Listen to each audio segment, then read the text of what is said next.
Alright, looks like we're live. Hello everyone. Hello TV Tunes, hello Gano, and everyone else who's already here.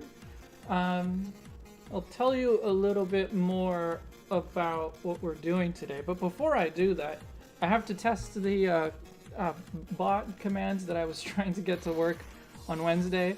In theory, I fixed it, but I'm pretty sure I can only really test it when I'm live. So just give me a moment to try this again. What were the commands again? All right, right, okay. So the codes that I already have set up, code, donate, and rules. Two of those are for the fundraiser on Friday. Let's see if this works. Fingers crossed. No? Does it matter if I do it here? I think it shouldn't, but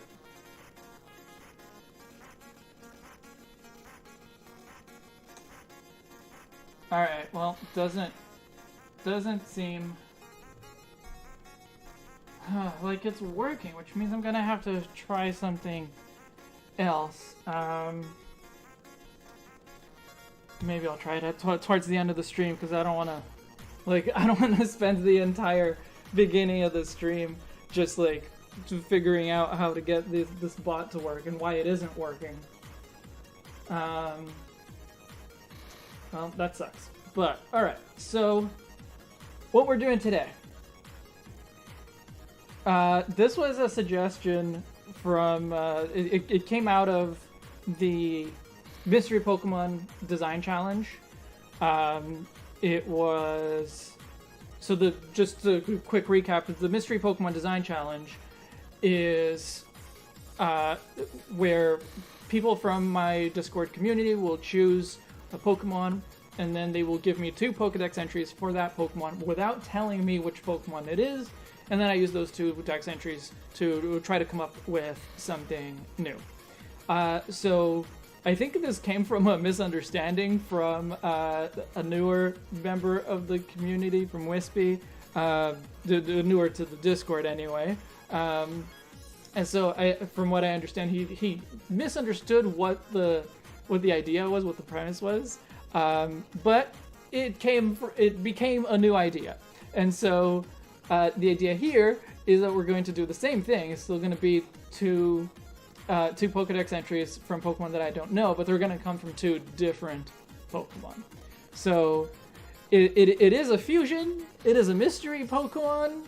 I don't know. It's just going to be fun. You can call it whatever you want. So I actually haven't looked at the Pokedex entries that I was sent yet. I'm going to go look at them now. So I was sent 3 sets of Pokedex entries. I think one is a set of 3 shorter Dex entries, and then there's 2 sets of 2. I have no idea what Pokemon they're from. Maybe I'll recognize the Pokemon as I read. But, so I'm going to go read it right now. And you can help me decide which one seems the most interesting. And we'll go from there. Mystery Pokemon Fusion EX! So, here's the first set. This is 3 Dex entries. It lives among the tall grass and in forests. It repels attacks by raising up the spikes on its rear. Alright, so forest Pokemon, spikes on its rear. Second Dex entry. It's so strong that it can knock out some opponents in a single hit, but it may also forget what it's battling mid-fight. Okay? That doesn't really tell us too much about its, physically, what it would look like, but we know that it's supposed to be very, very strong. And obviously that needs to come through in the design. And then the last Dex entry for this set. Its big ears serve as broad fans. When it becomes hot, it flaps the ears busily to cool down. Even the young are very strong. Okay, that sounds like it could be Donphan. I would guess Donphan, big ears, broad fans, but big ears, spikes on the rear. Even the young are very strong, so maybe a single stage Pokemon. And because it lives among tall grass and in forests, I get the impression that it would be a relatively smaller Pokemon, but still very strong. Okay, I'll have to think about that. We'll see if that's the one we go with. But there are two other sets, so just keep that one in mind. The first option being a smaller but strong Pokemon with big ears and spikes on its rear. Here's the second set of Dex entries. These came from Gano, who used a random number generator to pick these Dex entries. One RNG for Dex number, another RNG for Dex entry. All right, so set 2, Dex entry number 1. It absorbs the iron it finds in the rock while clinging to the ceiling. It shoots spikes when in danger. It absorbs the iron it finds in rocks while clinging to the ceiling. Okay, this definitely sounds like Ferroseed or Ferrothorn. Probably Ferrothorn, because I think Ferrothorn hangs from the ceiling. But in the normal mystery Pokemon redesign, if I recognize Pokemon right away, I discard that idea. But this one, in this case, it doesn't matter as much because it's going to be two different Pokemon anyway. I might end up thinking maybe a bit too much about Ferrothorn if we go with this one, but it's still going to be something new anyway, so that's not too much of a problem. Set number 2, Dex entry number 2. The reason it hasn't changed at all in 100 million years is that it's apparently already a perfect life form. That's a great Dex entry. Okay, so it absorbs iron, clings from the ceiling, shoots spikes, and it hasn't changed in 100 million years because it's a perfect life form. So this is some kind of fossil Pokemon. Alright, and the third option, and this also came from Gano, this is the same process, so still randomly selected. The spines sprouting from its head are transformed fangs. If they're injured or broken off, the spines will regenerate countless times.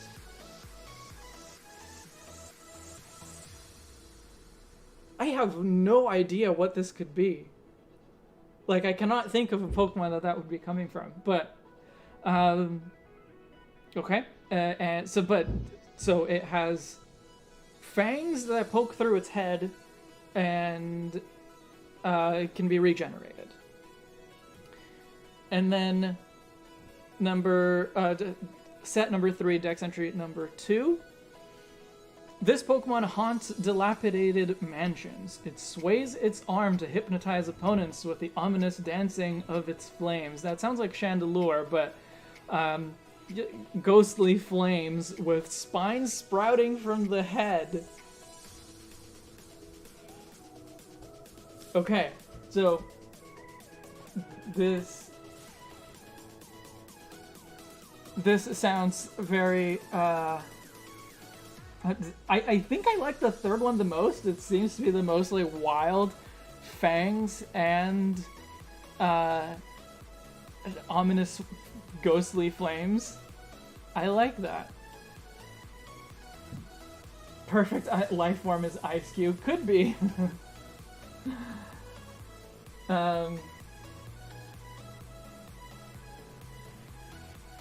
Fangs that turn into horns makes me think of narwhals because their unicorn horn is a tooth. Yeah. And there's other ones as well. There's I think it's called the Babirusa, which is just sort of a hog-like Pokemon, but it has fangs on the bottom, from the bottom jaw that poke through the top of jaw, and if they don't wear them down enough, the teeth can actually, because they're curved teeth, they can curve back enough that it starts to poke the top of the skull again. Maybe the perfect life form one is Golurk. I like how all of you are focusing on figuring out which Pokemon is the perfect life form. It hasn't changed in 100 million years. It's got to be a fossil Pokemon. But the point here isn't to figure out what Pokemon the Dex entries came from. We can find that out later. But so our options are a small, strong Pokemon with big ears and spines on its rear. Actually, all three of them talk about having spines or spikes. That's interesting. So yeah, so small, strong Pokemon, big ears, spikes on its rear. Or that's number one. Number two is absorbs iron, clings to the ceiling of caves, presumably because it's absorbing the iron from rocks. Shoots spikes, and is a perfect life form that hasn't changed in 100 million years. Or number three, it has spines that are actually fangs that can regenerate, and it haunts old mansions and has ominous flames. This is gonna be a spiky stream, that's all. Time to combine all 7 entries together. That's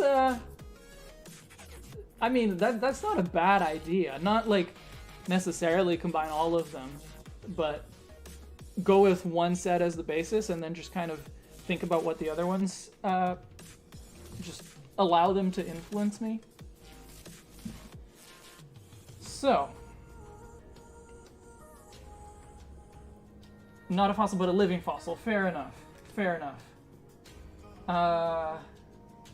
Hogs are very metal. Yes. So, what do you guys think? Do you guys have preference of which one to go for? This is very different from what I normally do, because I normally think about the idea a lot, and I think about the concept a lot to try to figure out what I'm going to add to it. But obviously I don't want to just sit here and think and have you guys watch a blank canvas for 2 hours until I come up with something reasonable and then start drawing. So I think I'm gonna just like start sketching and like throw your ideas in the chat. I will be looking, and I will but yeah, I'll just start sketching like just various ideas for all 3 of them. I see that there's a couple of votes for set number 2, which is spiky Pokemon, hangs from the ceiling of caves, absorbs iron, and is the perfect life form. I don't even know what to do with that. Like, what is a perfect life form? That is the problem. Where is my sketch brush? There we go. What do I do with a perfect life form? So something small. Something small and strong. With spikes on its rear and big ears. That's all kind of, I don't know. It's not very cohesive, which of course makes sense, but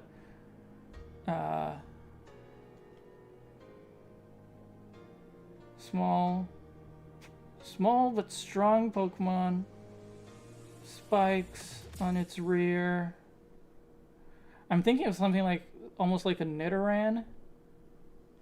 I mean, if the whole description could basically just be Nidoran. But we'll give it more like elephant ears or something. I don't know. This is going to be a lot less like a normal Pokemon or normal Fanmon because it's so... Because I'm not giving myself the chance to think about like what the overall concept is going to be that fills all of these niches, but like with the recent Porcupine Pokemon, like I thought of a Porcupine and because it filled all of those niches, but then I just basically made a Porcupine Pokemon. And if I'm not giving myself the time to think about that, unless one of you thinks of something like that, or I just come up with it, you know, flash of inspiration, we're not going to have that. And so it might end up being a very just kind of nonsensical Pokemon.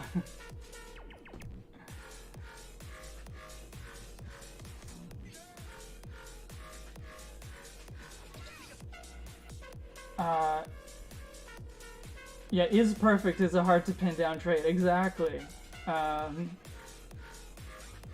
Wispy, the legend behind the idea is here. Hey, Wispy. I think we all know the perfect life form is, of course, perfect cell. I guess so. Super perfect cell. You could do like a small bat with big, strong arms and stalagmites on its back. A bat? I'm not feeling a bat for that one. A bat could work for the cave one. Yeah, a bat could work for number 2, the cave one that is a perfect life form that hasn't changed in 100 million years. Right now I'm just trying to think of just general ideas for... I'm going to try to think of general ideas for all 3 before I really pick which one I'm going to go with, but... yeah, so small, big ears, spikes, small and strong.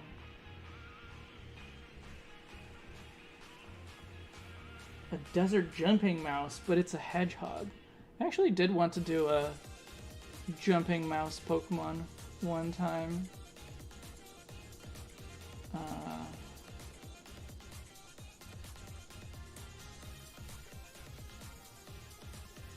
Actually, Gano said, what was it? Something on a Stegosaurus?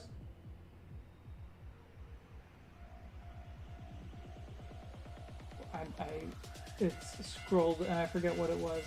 But anyway, my thought being, maybe it's a desert mouse Stegosaurus.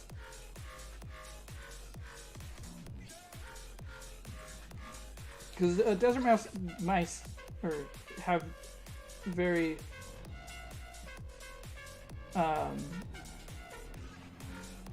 they have very long tails. If I'm thinking of the right species, anyway, they have very long tails, and so we could do something that has a very long tail with a Thagomizer at the end.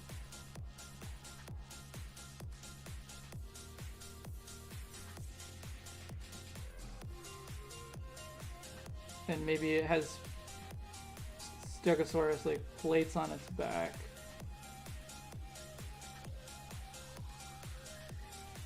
That could work. I could go for that.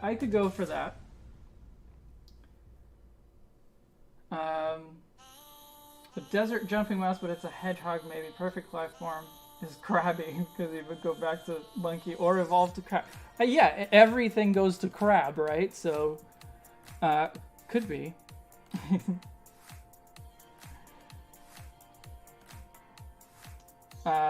Yeah, so right now we've read through a few sets of randomly chosen Pokédex entries and trying to come up with some ideas for what would fit them. So I like this idea of the Stegosaurus mouse. I like that. Big ears and spikes on the rear were the really important ones, but also it lives in grasslands, or it hides in grasslands, so it has to be small enough to disappear in the grass. And even the young are very strong, so I don't know if it would necessarily be a single stage Pokemon, but I do get kind of that impression.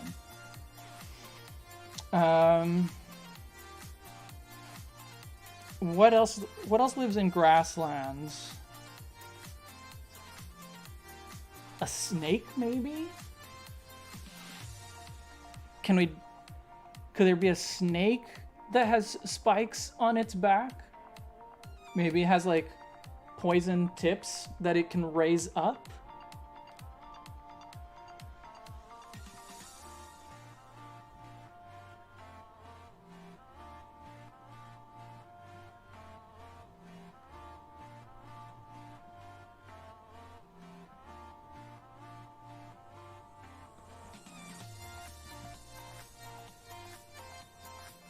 I mean, a snake would have no ears, but it's okay.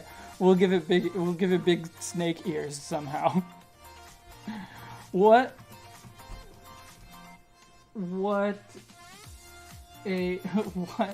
kind of ears would a snake have? I guess it would ultimately just be a small dragon.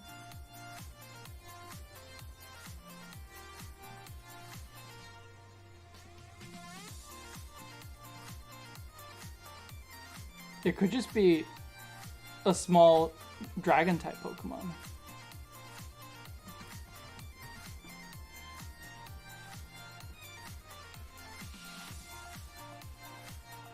And then it has like spines, not necessarily like horns, but spines that it can raise on its back.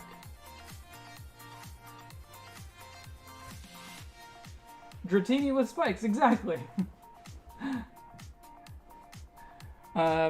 Maybe we can do something a little bit more creative than Dratini with spikes. A little bit more different from just the Dratini with spikes. Maybe we could have like flaps like Helioptile that work like ears. That's a good idea. That's a good idea. That could be, yeah, not so much ears, but like a frill that goes the whole way around. Okay, that's two solid ideas to start with for Dex entry set number 1. So, Dex entry set number 2. Now we have something. It shoots spikes when it's threatened. It hangs from the tops of caves, and it absorbs iron from the rocks. So basically it's Ferrothorn, but it is also hasn't evolved in 100 million years because it's a perfect life form. Looks kind of basilisk-y. I guess so, yeah. So what... Obviously I don't want it to be Ferrothorn. One of you suggested a bat. So could be a bat that has spikes on it.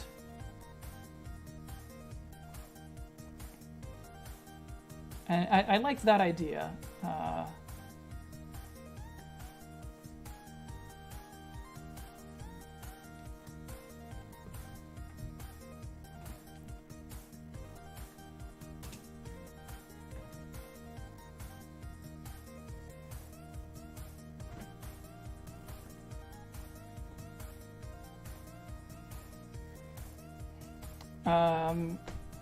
What would be bat-like, but be considered a perfect life form?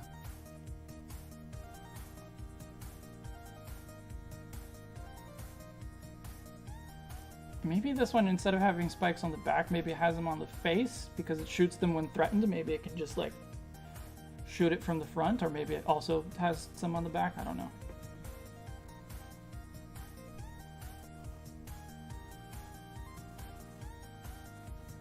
Maybe a horseshoe crab. Living fossil, has a stinger, is a crab.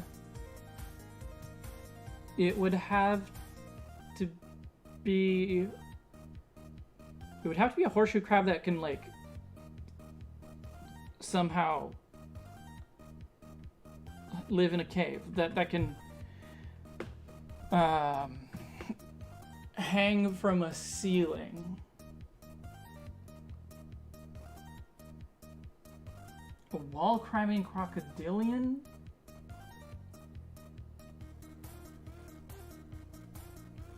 What would a horseshoe crab that hangs from the ceiling, what would that look like?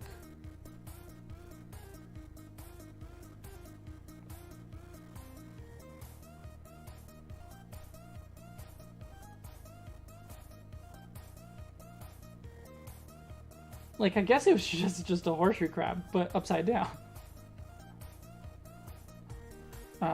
And hopefully I know enough what a horseshoe crab looks like. I can look stuff up later once we decide what direction we're gonna go in, but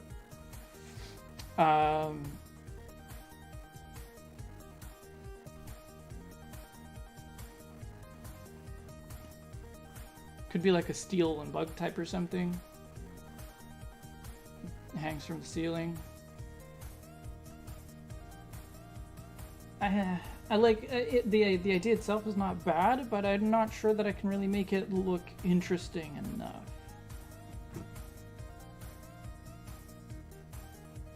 Steel type horseshoe crab that actually looks like a horseshoe, not bad. Maybe an ancient rocky spike bat. Yeah, it could be rocky. A wall climbing crocodilian.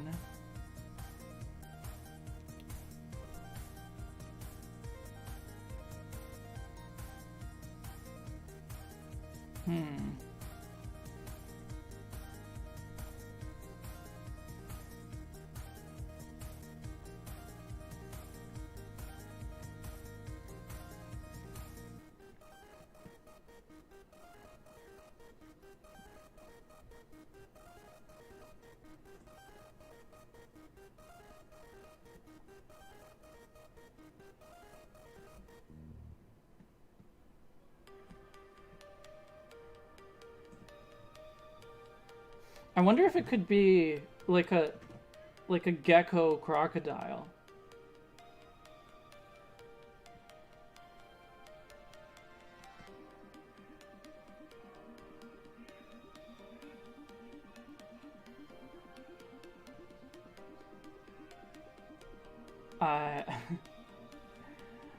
Someone is yelling outside of my apartment. I have the window open because it's really warm, and even though I have the blinds closed, I still want some.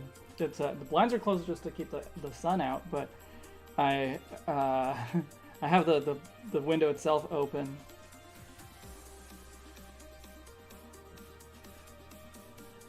And someone is yelling really loud, cursing someone else. It sounds too far away that I probably wouldn't be able to see it if I tried to see what's going on. It sounds too far away, but yeah, I can hear it very clearly. I don't assume you can, though.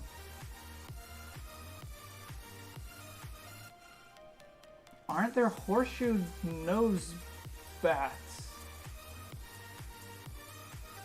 Horseshoe nose bats.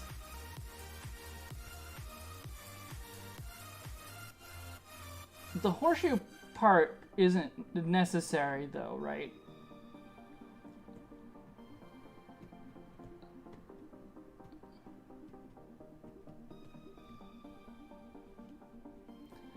We're just making a dragon again.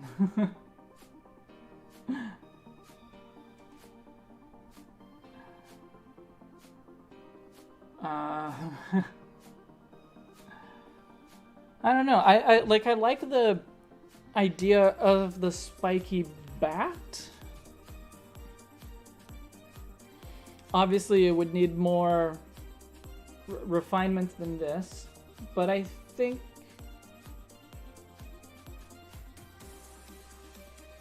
I think that's the idea that I like the most. A gecko crocodile is not bad, though.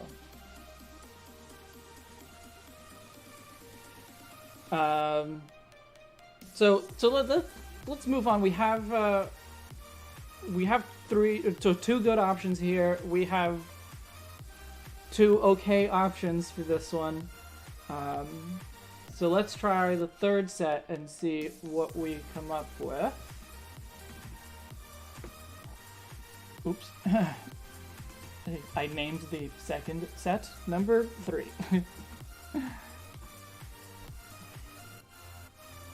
The crocodile is a magnetic gecko. I like that. Is there something I can draw on here? Yeah, it could have, like, we can give it more gecko, like, feet, and it uses magnetism. It absorbs the iron from the rocks. Presumably, it can also magnetize and attach itself to the iron on the rocks? Maybe it can. What if the spines were U-shaped magnets? I mean, if we do a magnetic gecko, we don't actually... Oh, actually, no, we do need spines because it shoots spines. But it doesn't need to be... You don't need to be, like, metal spikes. It could be just... you know, crocodilian skin spikes. A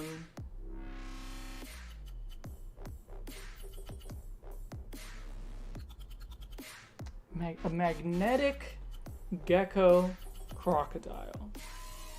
I like it. I like it. But okay, so the third set that we looked at, third set of Pokédex entries, the information that we got from it was working my brain. I'll just go and look at what the Pokédex entries were again. Right, so it has spines sprouting from its head that are actually fangs. So it has fangs that go through the top of the head. And they regenerate. And it haunts mansions with its ominous dancing flames. So we're looking at something that has horns, that has tusks that go through its head, and is also a fiery ghost. So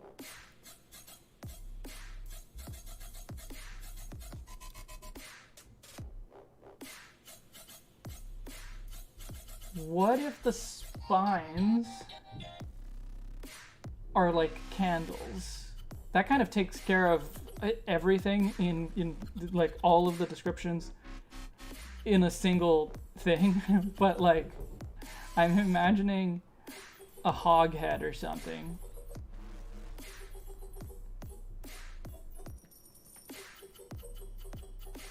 But it has its spikes coming out the top,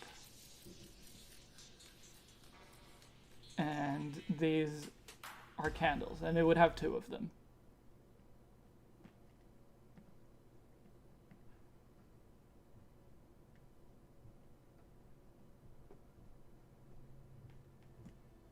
I don't know what else it would have. I made the nose way too long for a hog. But yeah, like, I don't know what else the body has.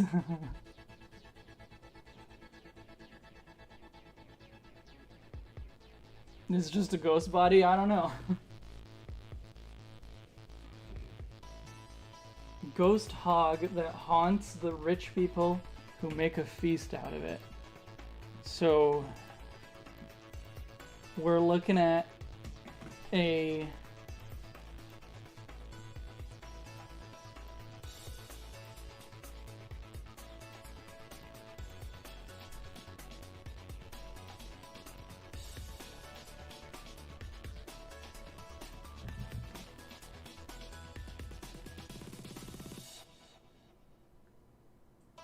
it has an apple in its mouth.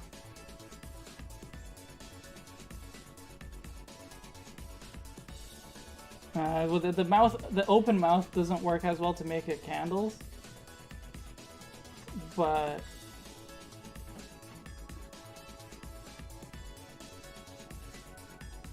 it can have dead eyes. What else?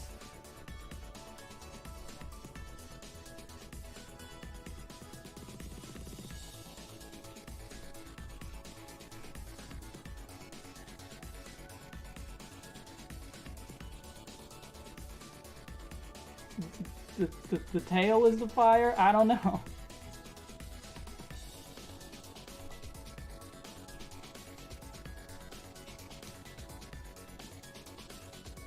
Just a floating hog head? Yeah, I don't know. Could be these hog heads on plates or something like that.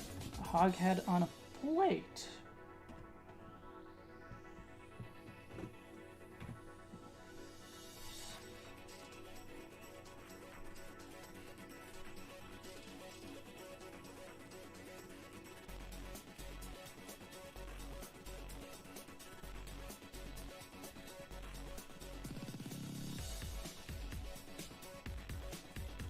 I very clearly need to like look at what an actual hog looks like because I feel like I'm drawing them terribly.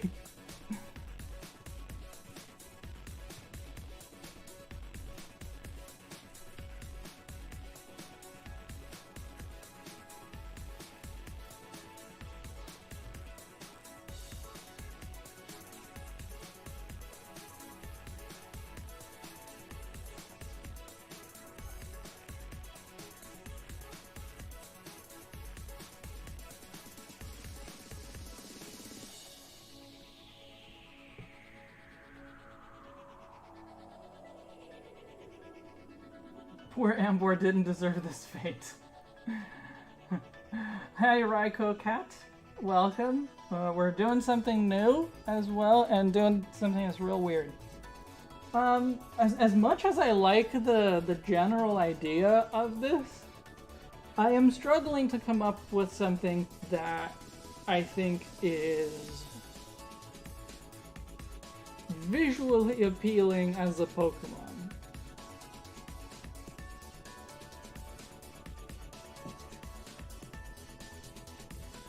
I don't know, like...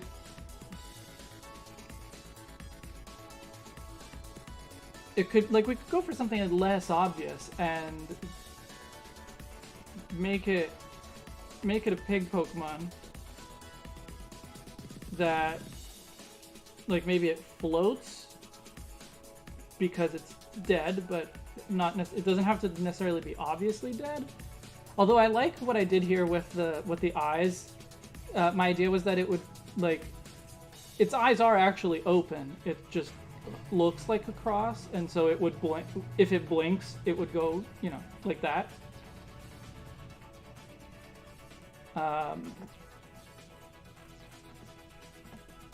So I do like that idea.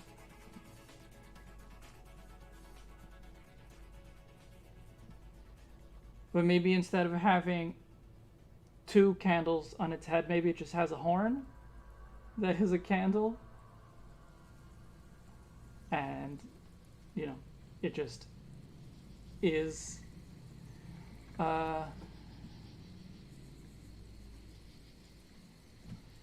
it just is its horn. It never opens its mouth. It's dead anyway. It doesn't need to eat. What do you guys think? Which idea of all of them, which idea do you guys like the best? I think that the magnetic gecko crocodile is the most interesting idea, the most fun idea. We'd have to figure out a good way to incorporate the spikes. I don't know exactly what that would look like.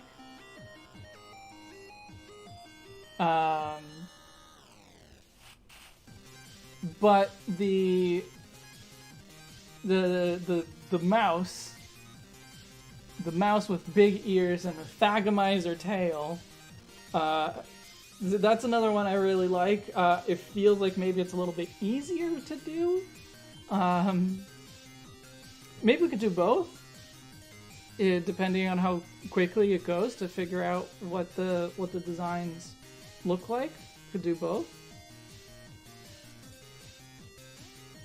But I do like the idea of the floating candle pig, and maybe there's a way to do it in a way that works. Black cross could also be a skin marking false eyes style. It could be. It could be. I was just thinking of other Pokemon that have weirdly shaped eyes. There aren't a lot, but like recently, last couple of generations or so, there's been a lot more experimentation with what a Pokemon eye can look like.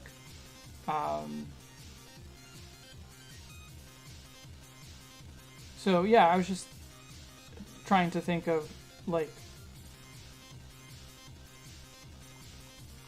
I was just picturing the eye shape being a cross, and if it blinks, it goes into a straight line like you'd expect. So, what do you guys think? I'm going to, whatever one we decide to go with in the end, I'll put that into the concept. Yeah, into the concept description here below me.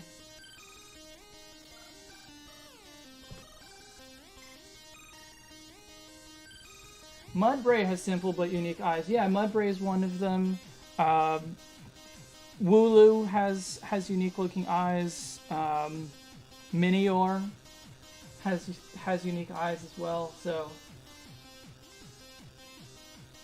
Araquanid. I don't even remember what Araquanid's eyes look like. Okay, so you guys are voting. You're saying the second one. I think you're voting for the magnetic gecko crocodile.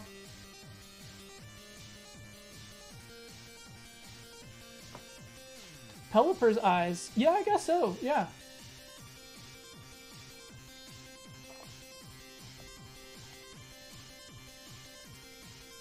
All right. So let's go with that. I will edit the description here. So, magnetic gecko crocodilian. Does crocodilian have one or two L's? Let's just say crocodile.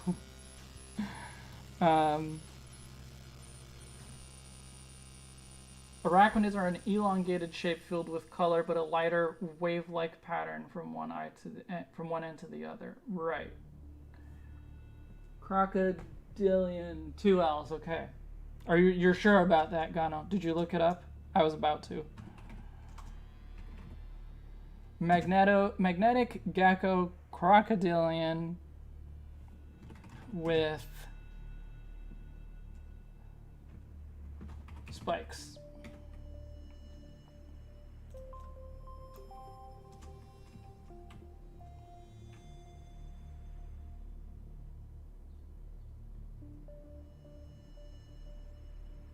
Oh, one L. No, okay, you did put two L's in the first time. Okay. One LLLL. I got it. It's fine. So magnetic gecko crocodilian. It is. Oh, you were testing both. Well, I'm just gonna go and look it up then. I'm gonna go be sure.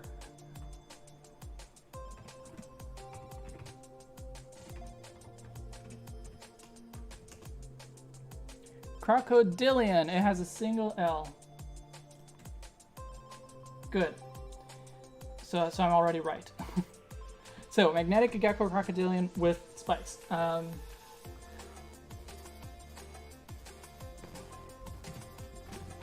just put a little bit.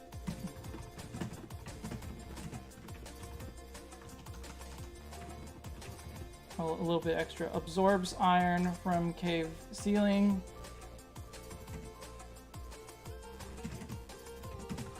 Is a perfect life form. I'm putting that in quotation marks because I want you to know that I didn't come up with that. 3 L's. So, let me just have a look at some geckos.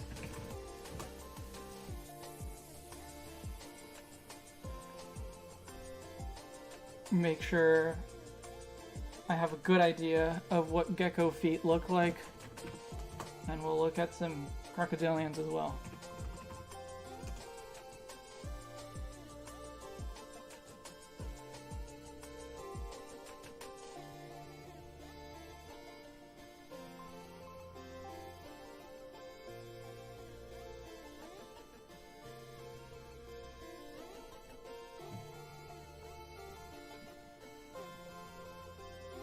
One and a half L's.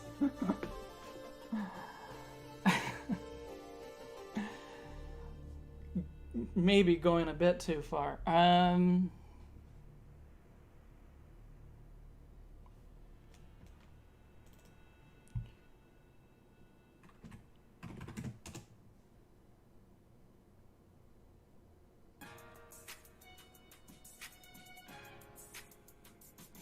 What if, because it's a cave animal, what if it has very bad eyesight? Because it lives in the dark, maybe it just uses its magnetism to get around, because it can sense the magnetic field of the earth and of the metals around it, so it doesn't need eyes.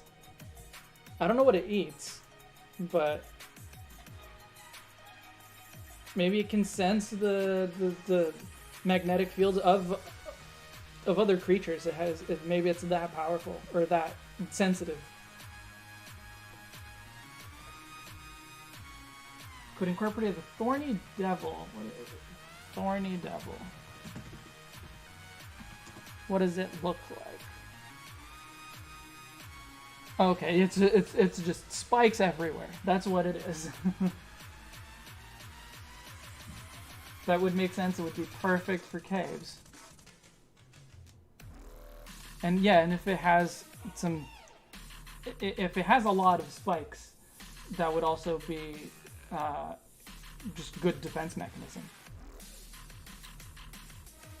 You don't want to approach it because it's very spiky. So let me do some more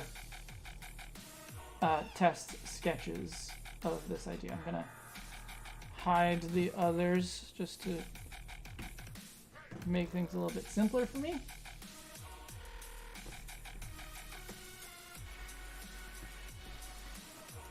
That isn't too far of a stretch. Aquatic animals like eels and sharks sense the electromagnetism of other animals. Yes, yeah, that is what I was thinking of. What if the spikes serve as rods that help sense magnetism?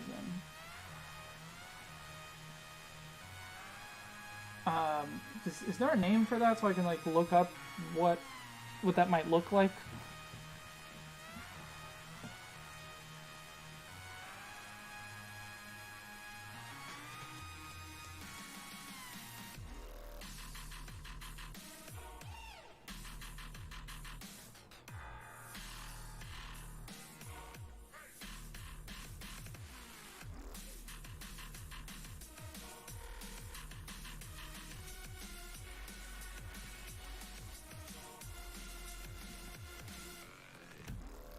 Just trying out some hand shapes, I guess.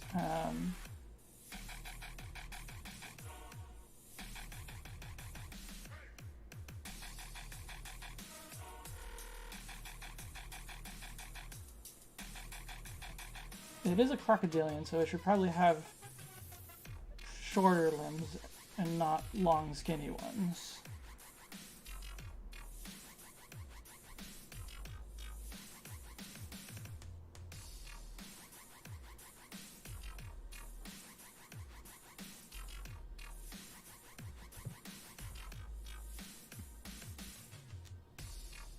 I have no idea if that is a thing. I mean, there are ways to sense electromagnetism. I just don't know what that would look like.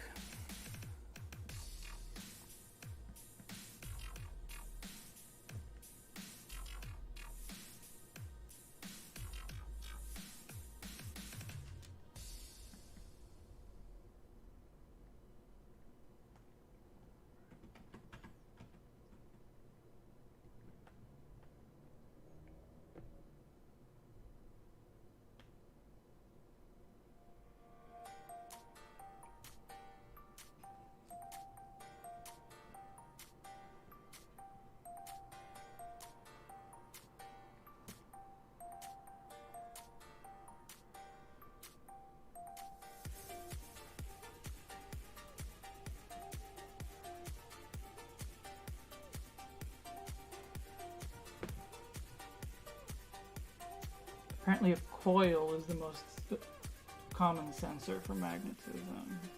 I guess that makes sense.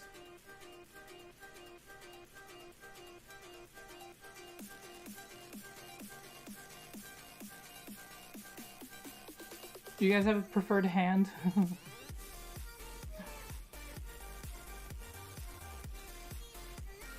No, I mean, you can share it, but if it's a coil, then it's not going to help us with the spike element.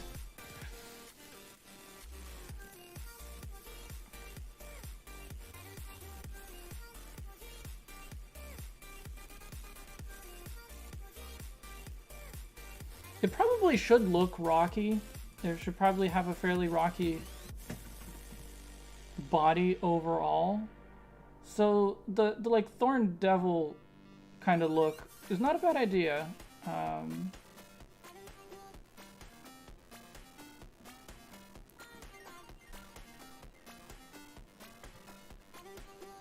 I guess crocodilians have not always been essentially ambush predators. Like,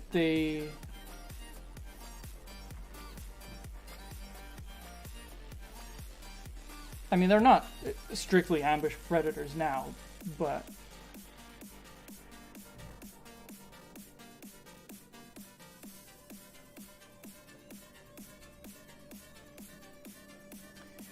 You know, I'm just thinking, like, they tend to look like logs in the water. They just kind of sit there, so that's the hunting strategy that I'm thinking of for this guy as well. It would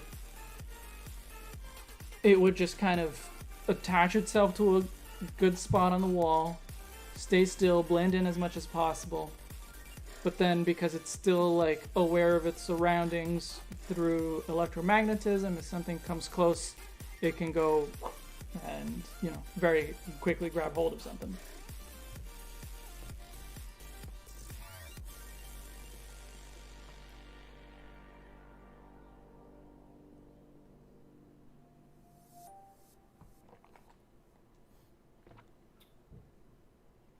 Magnetic reeds? What is the meaning of reed in this usage?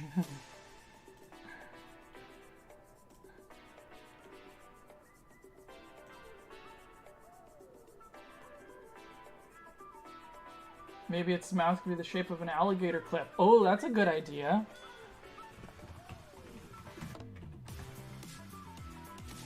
That's a very good idea.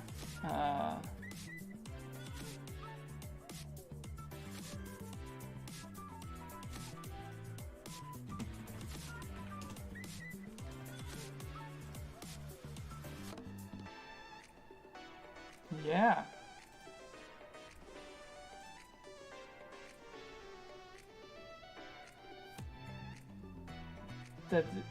Yeah. I mean, I see multiple varieties of alligator clips, and so I don't know if it would be necessarily very recognizable. I'm looking up some images, but yeah, I like that idea. But basically, I think that just having shaped spines and lore-wise calling them magnetic reed would work. Okay, fair enough. Let's see, where's Photoshop?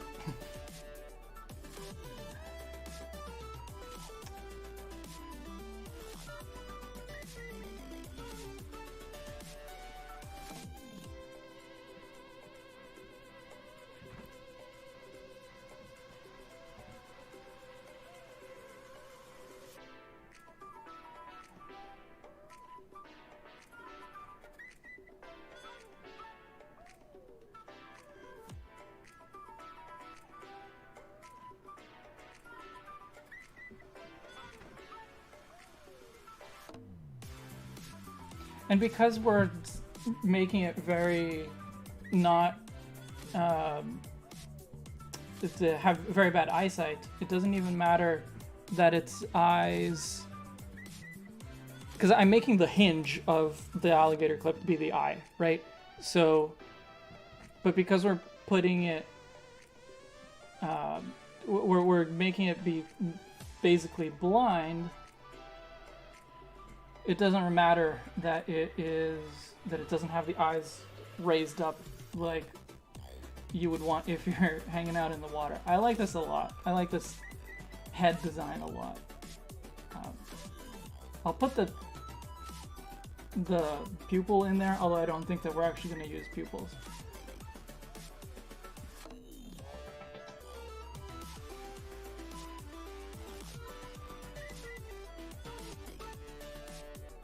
Like a screwdriver with two sharp ends. Oh, the reed.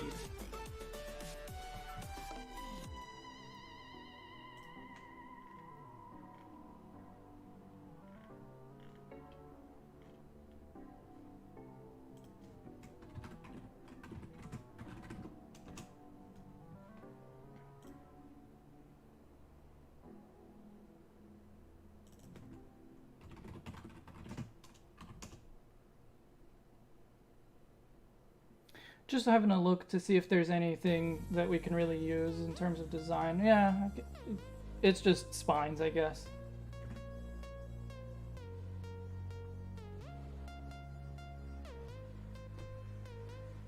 The eye can be shaped like a screw clip with the cross. The Phillips head, yeah, it might be. I don't know what. I never remember which screwdriver head is called what.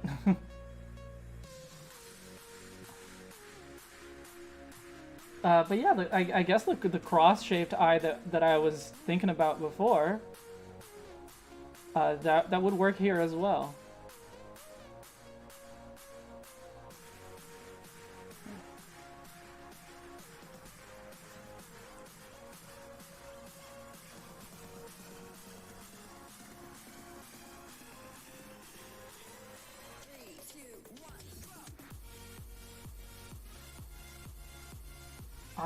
Iron dust in the magnetic field looks kind of spiny. It's true. The magnetic field lines is what I was thinking of with this paw or hand design, whatever you want to call it.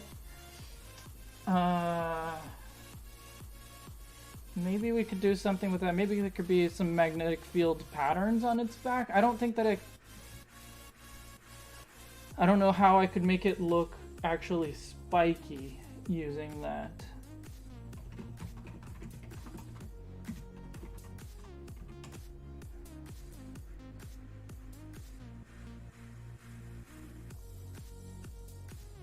Like not on a long body, right?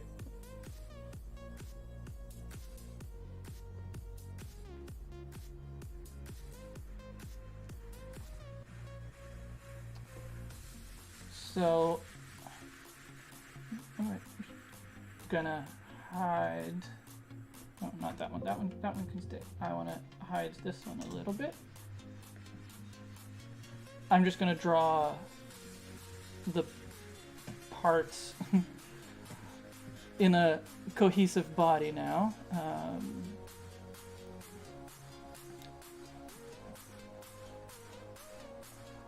Still lots to think about and to adjust, though.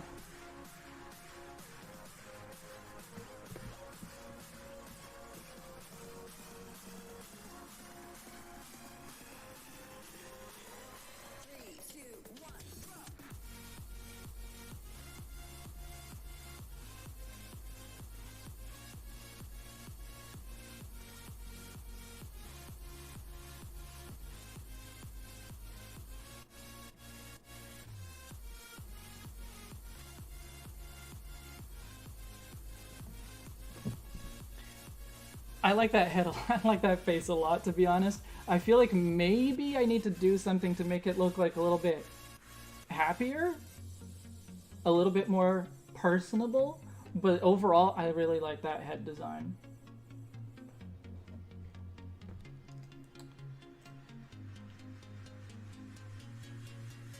Ferrofluid reacting to magnetism.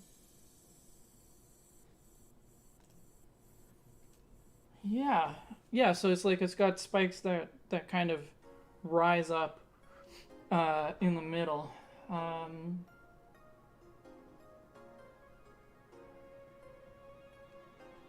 Just trying to think of how exactly that could come into play here.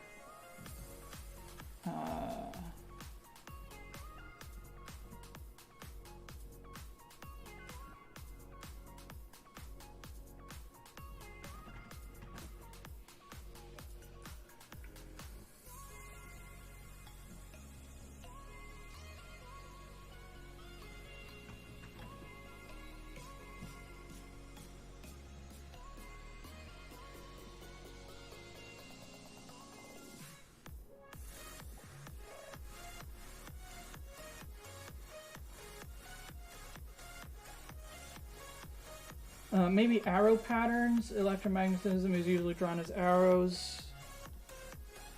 Yeah, I usually just think of it as like a whole bunch of lines, right?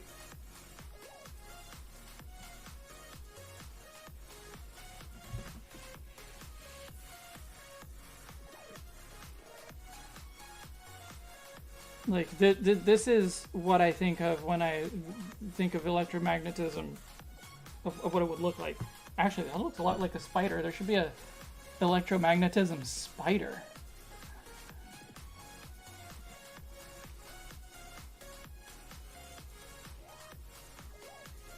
Will these live in a location where Duraludon is also at home?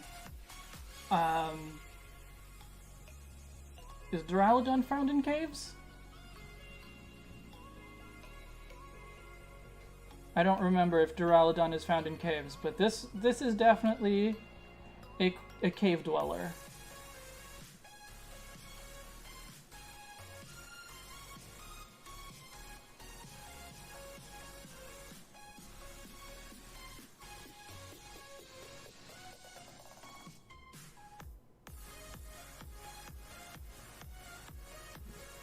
An electromagnetism spider, like coughing the new 151 version. It's true. I didn't do an electromagnetism design on that spider, but you're right.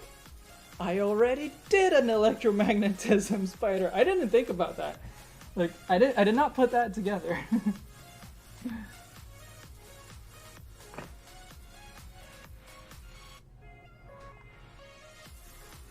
It lives in caves because it doesn't like the rain?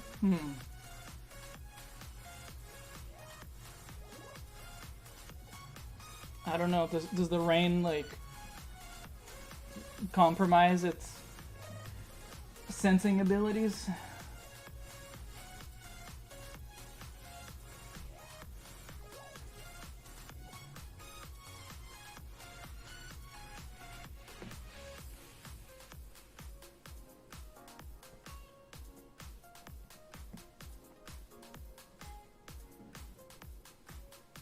Let's see.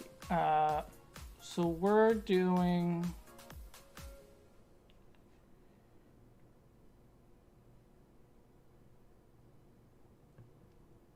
What does it use its tail for?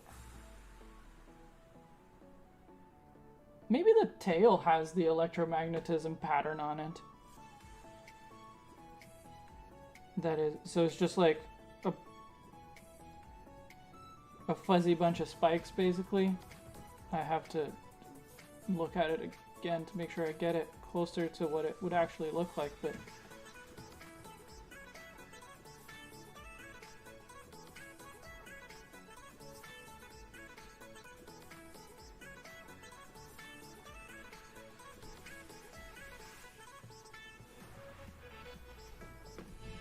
I don't know, maybe not. But I kind of like the idea of having the metal filings somewhere. Although that's very common for like making hair-like things in Pokemon designs in general. I don't know if there's more than just like Alolan Golem has them, but it's definitely a thing I've seen a lot of Fanmon designers use.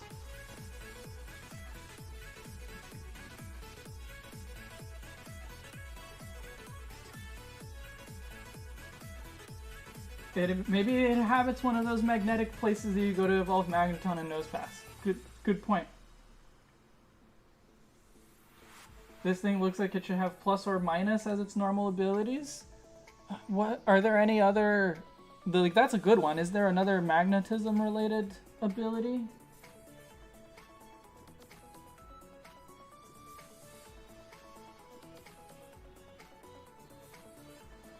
It lives in caves, specifically in caves that go down below sea level as opposed to mountain caves, so that it can be closer to Earth's core, which produces magnetic field. Maybe. I feel like... No, I don't know. I don't know if that would get in the way of it being able to sense stuff. I don't know.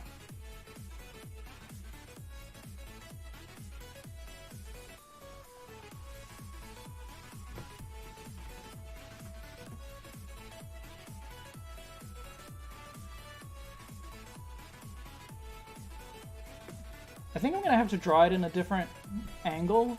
I like this angle just to show it like on a cave wall, but I think I'm gonna have to draw it on all fours, like on the ground kind of thing, so that the spikes are in a better position to be shown off, whatever shape those spikes end up taking.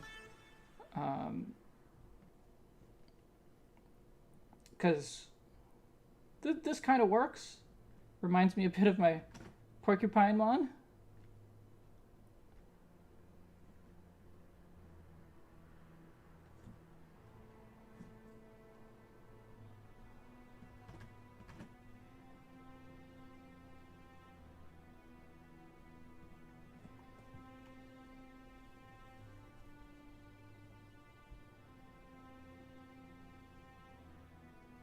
The iron filings you had on sale remind me of an ankylosaur. Yeah, I guess so.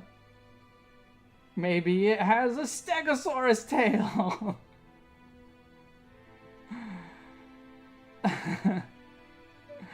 I mean, like, it kind of works with the spikes, right? Like, every Pokemon we talked about, or every set of Dex entries we talked about today, there were spikes involved.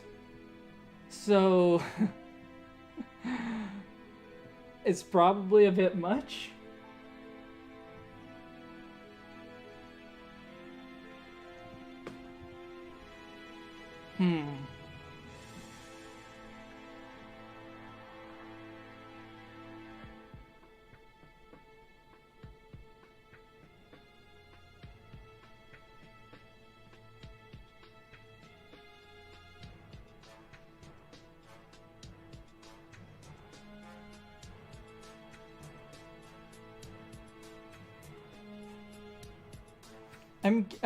For now, I'm keeping this, like, circled part, which is from the alligator clip design.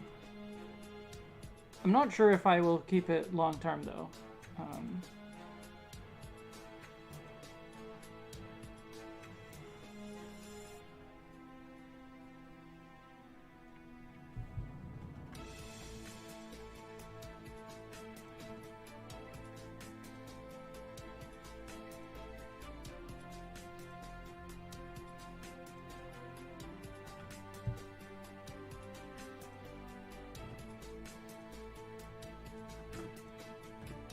Because it's a Pokemon, a lifted head probably makes more sense.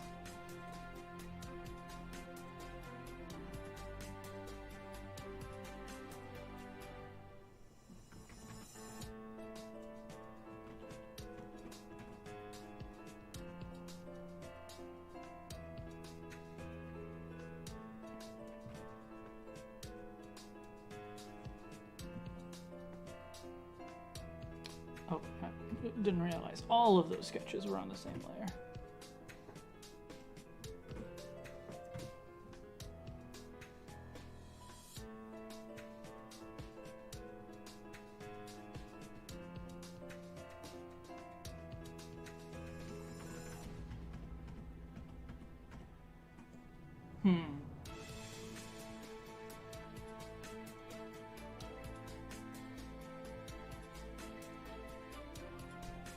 You don't think the hole is necessary for the alligator clip look? Yeah, I could probably do without it. I was thinking about that too. That might be part of the way of making it look a little bit more personable.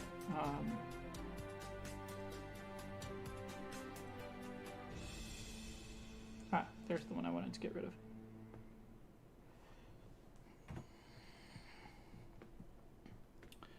Do we just make it really spiky?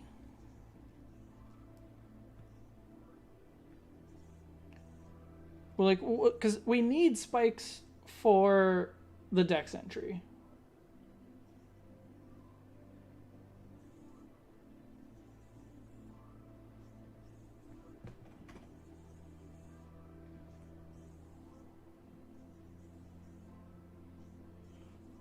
To fit the Dex entry, it needs to be spiky, but I don't know.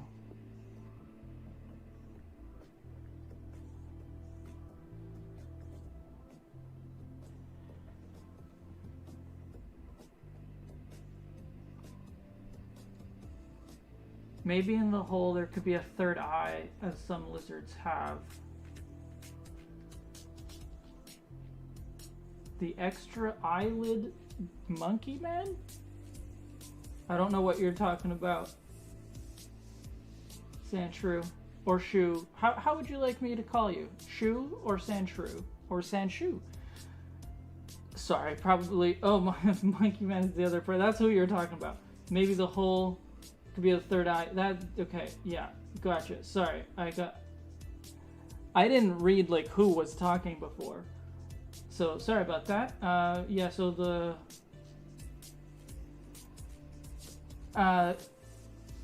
so some lizards do have like a light sensing organ, not exactly a third eye, but a light. I think just a light sensing organ on their foreheads or on top of their head or something like that.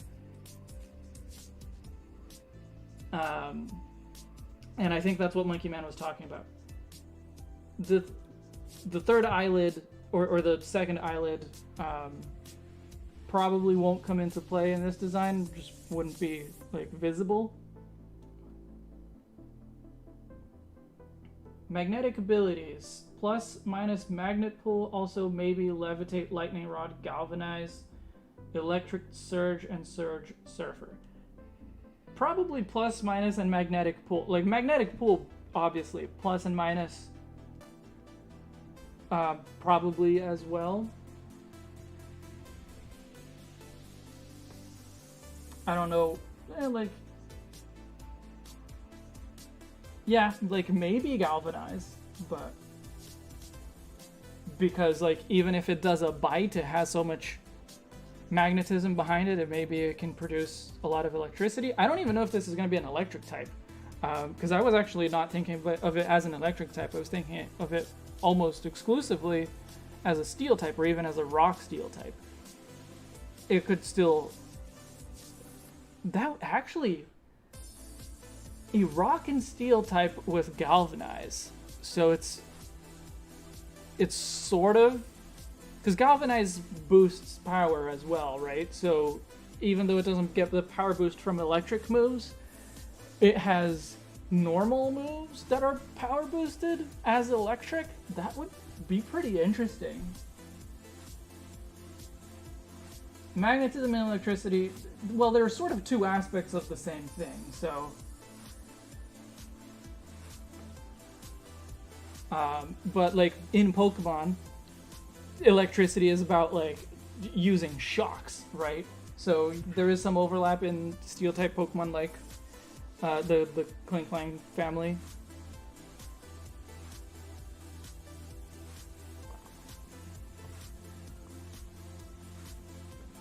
So, like, Dhelmise, right, yeah, because Dhelmise has Steel Worker, and so it gets the Steel type, the Steel stab boost, essentially.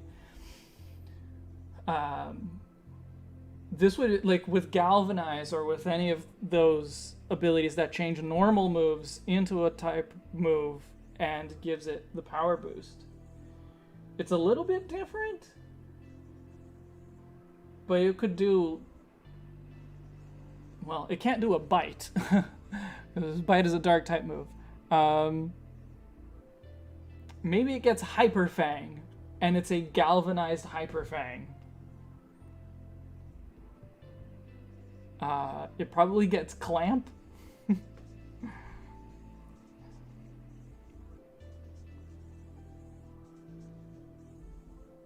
What do you think of the spike shapes? I'm not super satisfied with what we've got so far. I don't really want to make it just like generic spike shapes either. Maybe for the ferrofluid look, we need to have more spikes. Maybe it has growing spikes along its back and then a really long one. And then it goes back down. Like the center of its electricity of its magnetism is around its midsection. And so there would also be smaller spikes.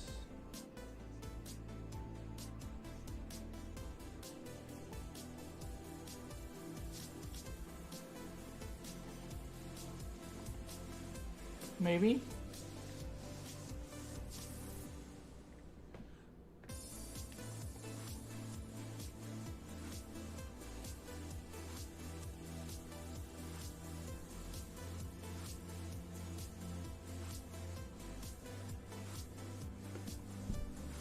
I mean, we've kind of gone away from the crocodilian idea, but it does still have a crocodilian inspiration at its basis, and and the crocodilian hunting strategy. So, and it has the alligator clip head. So, I mean, I do really like where this is going. I'm just not sure about the details of like, I guess mostly the spikes. Looks like a heartbeat. A little bit, I guess. I guess I can see it.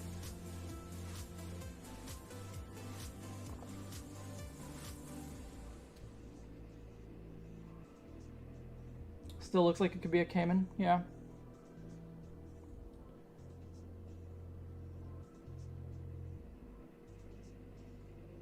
Galvanize would still boost Thunderfang further? Oh, Vice Grip. Vice Grip is another one. Why would Thunderfang get boosted?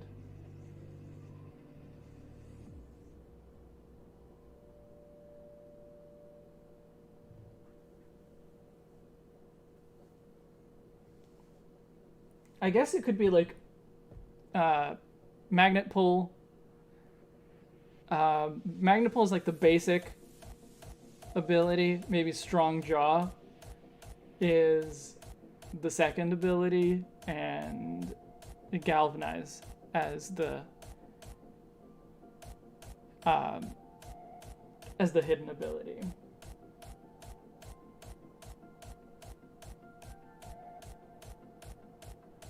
Does Galvanize boost electric moves that are already electric?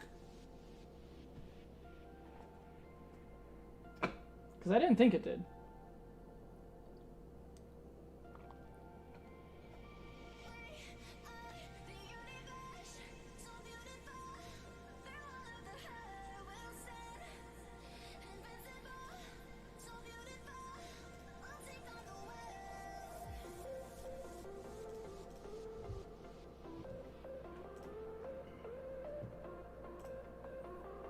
Yeah, I thought that Galvanize only boosts electric. Only boosts normal moves that become electric.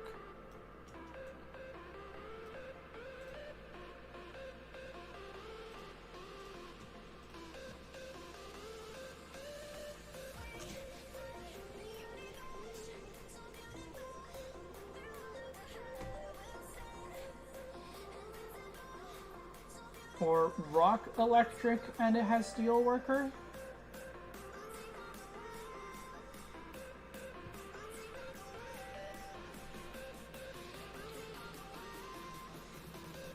Yeah, I guess that works just as well. Like, cause I kind of like the idea of of a galvanize or any of the other abilities that are like it having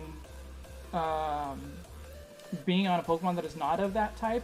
Because normally you're like Pixelate Sylveon, right? So it's a fairy type, and if it uses normal type moves, it gets a fairy boost. on top of stab as well, which is what makes them dangerous.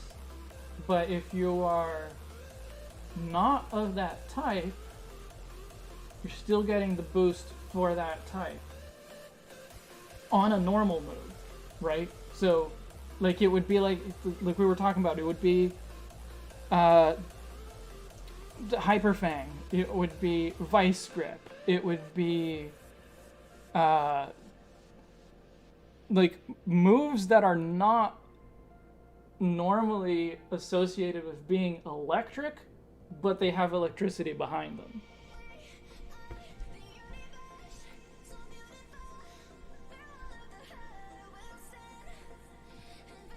So that's what I like about this idea.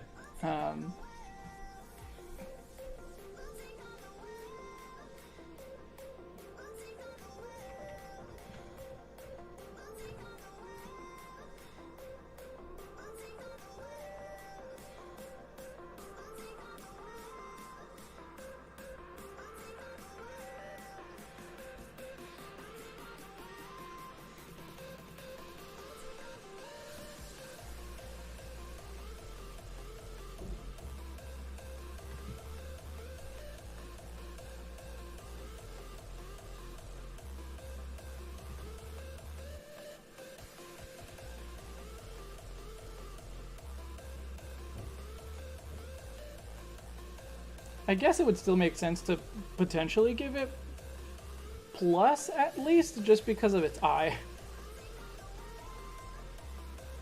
And what about incorporating a compass? That could potentially be here on the head.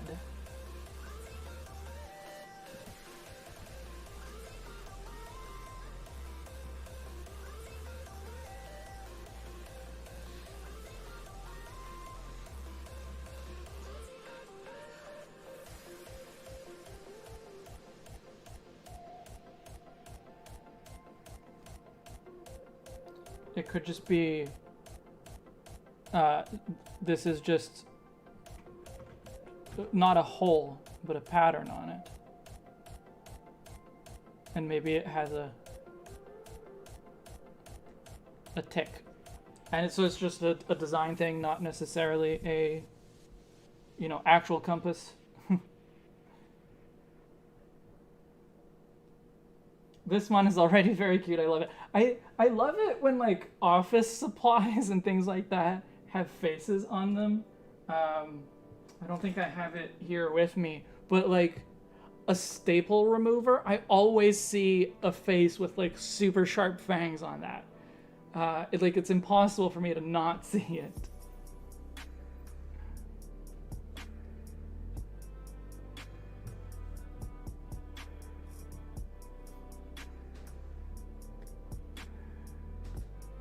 So yeah, I have bowl clips here.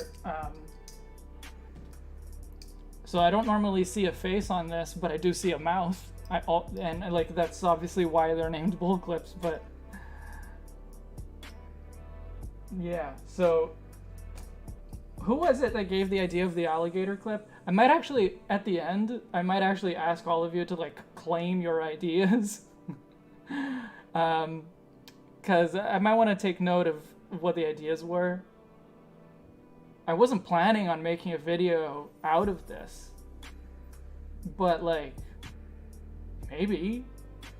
Like, this is turning out really cool.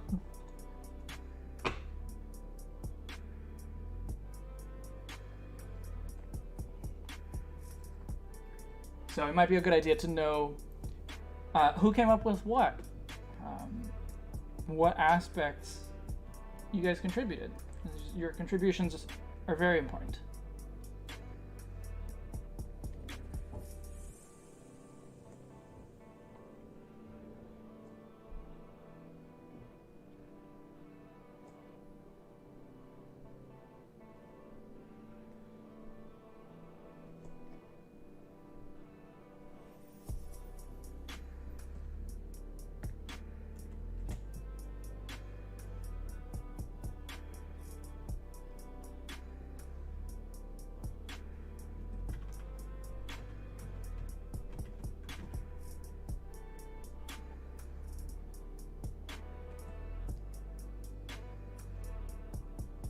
Is this in Dragon and Mineral Egg group?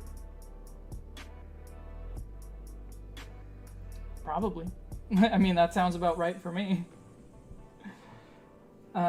Monkey Man said Alligator Clip and Blouse Serif. Oh, I've been like Serpa Royal. I've been misreading your name this whole time. I'll just pull up a random document to type this in.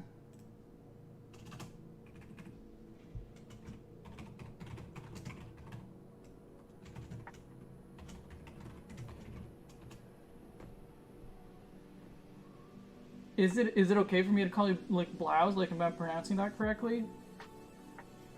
Serpa Royal. For some reason, I've been reading an H in that part of your name this whole time.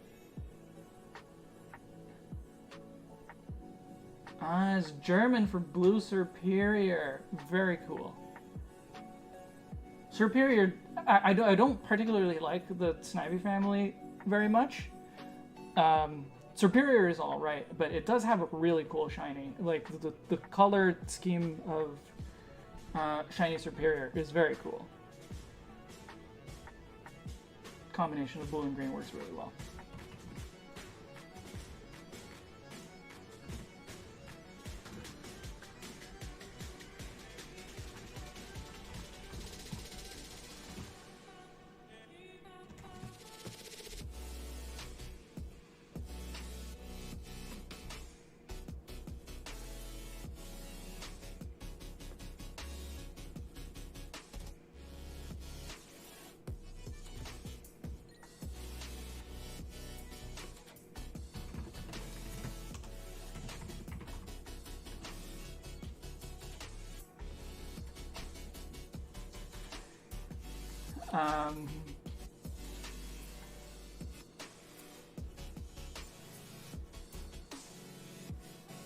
All right, back to work. Now that I have that noted, back to work.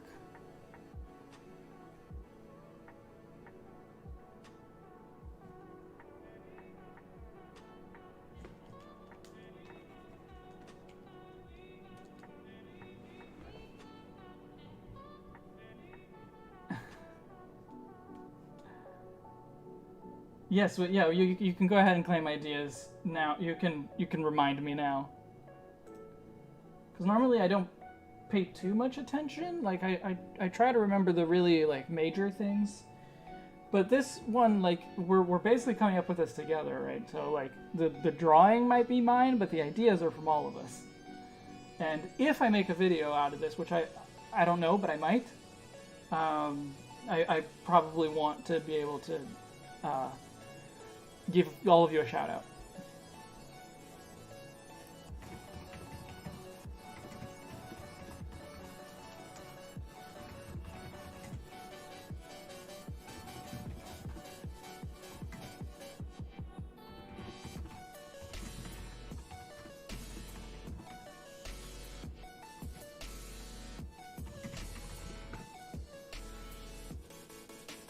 This is how group projects were intended to be. That's true. This is like group projects rarely, if ever, go well for everyone involved.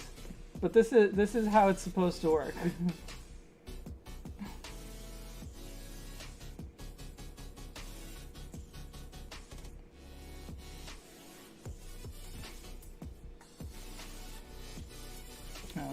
Those all need to be bigger.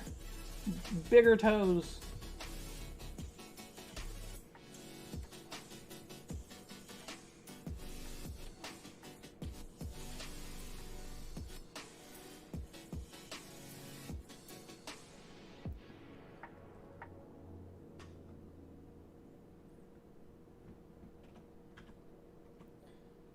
What about a signature move like Magnetic Clamp? What would that move do? Generally when I'm like making Fanmon, if I think of ideas for like moves and abilities, I try to stick with the official ones, with the ones that exist, and like just focus on designing the Pokemon itself. But there are a lot of people that like come up with a new mon design and then also come up with a signature move or signature ability to go with it, and some of those are really cool. Not that I'm going to be able to think of any specific examples, like, but it's I just find it interesting how many people like to do that. I'm way more interested in the Pokemon itself.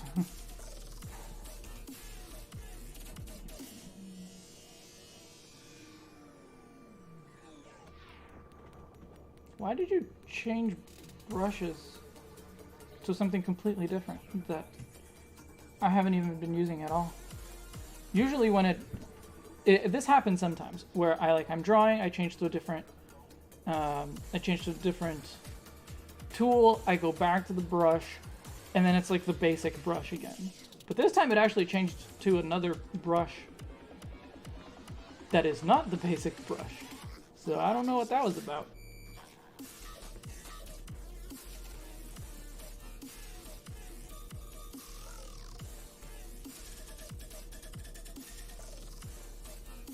So magnetic clamp could be like jaw lock, but electric type.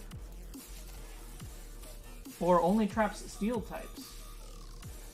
I think if it only traps steel types, it might be too specific and nobody would use it. But if it's just jaw lock but it's an electric type move, or it's a steel type move.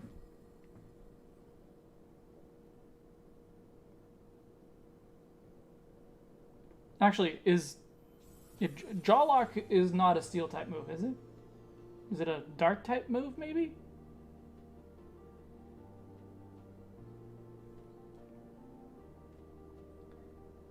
I thought of an ability, magnetic attract, steel types can't leave the battlefield. Sorry to tell you, that is a ability that already exists. Magnet pull. That is the exact effect of magnet pull.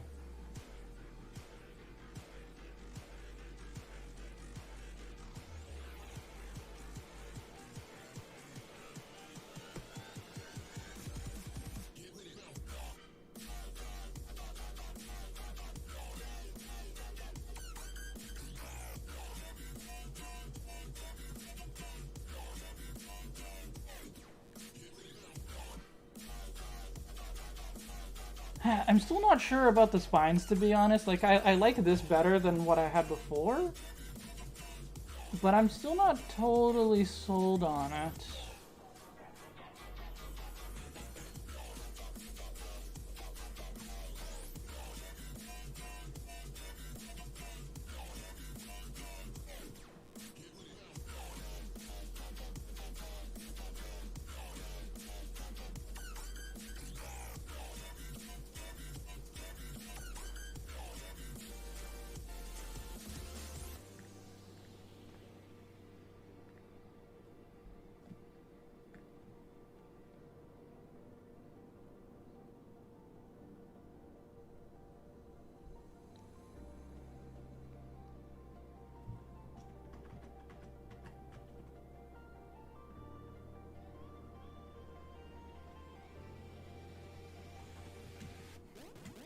Wow, me doing an absolutely terrible job at drawing this paw.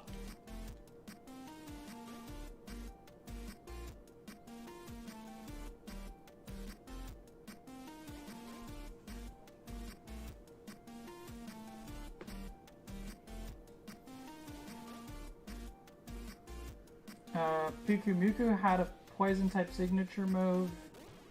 Was there any others? I like the shape of the spines because it also reminds me of like when a mammal gets scared and the hair rises.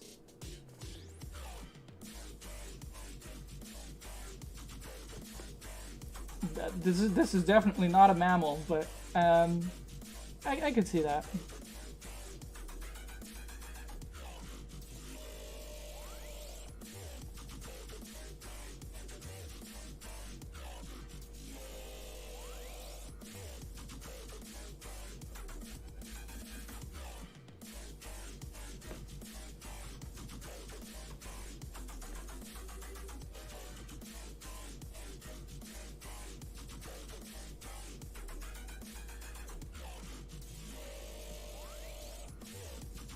think I'm gonna have to make it a little bit taller.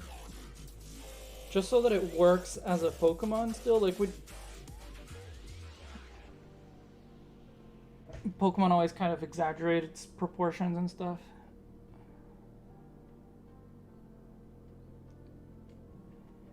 The thing with the spines, though, is that to me it just kind of looks like it's just kind of there. It doesn't feel well incorporated with the rest of the design.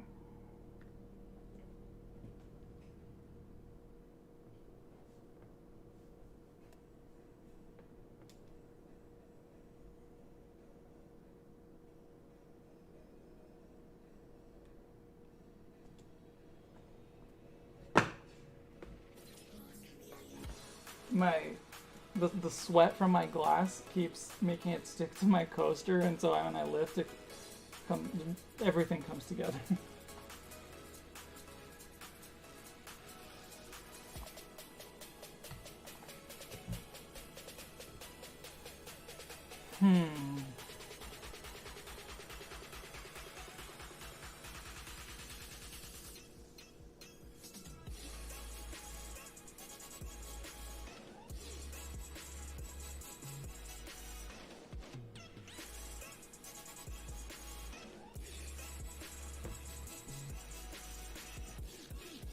I like to think the compass-like thingy senses magnetic fields to look for food.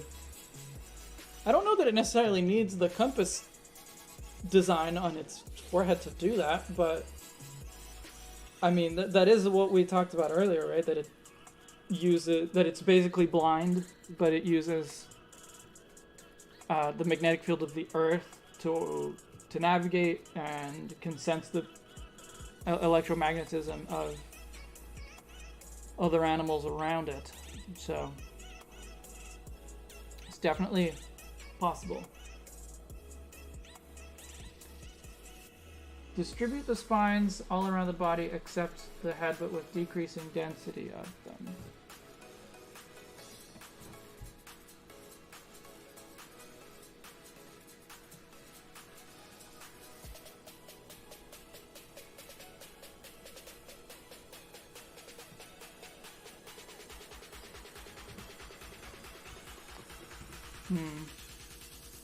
That might work better, but like, because if the idea is for it to be ferrofluid, or magnetized ferrofluid,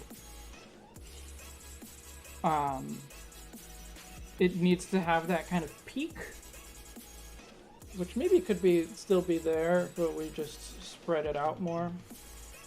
I'll try that. I think I might also want to change the shape of the legs to be less like folded like this and more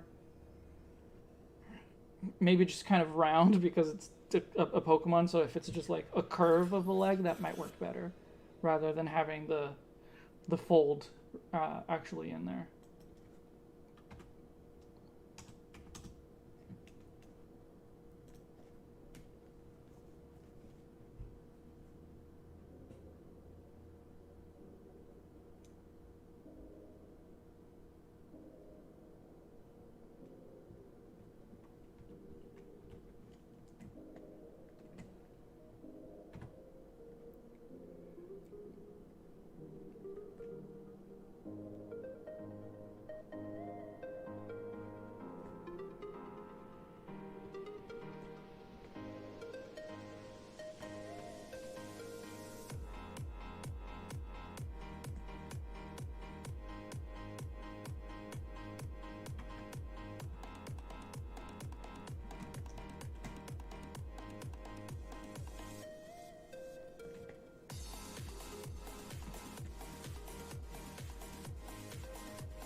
Maybe it ends up being a Stegosaurus after all.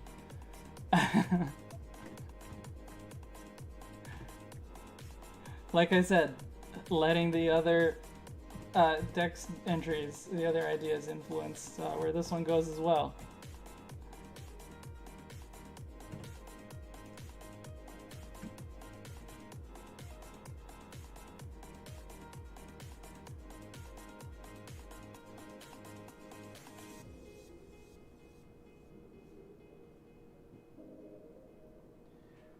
What are we going to call this little guy? I tend to stay out of the name discussion, but I will be interested to hear what your ideas are.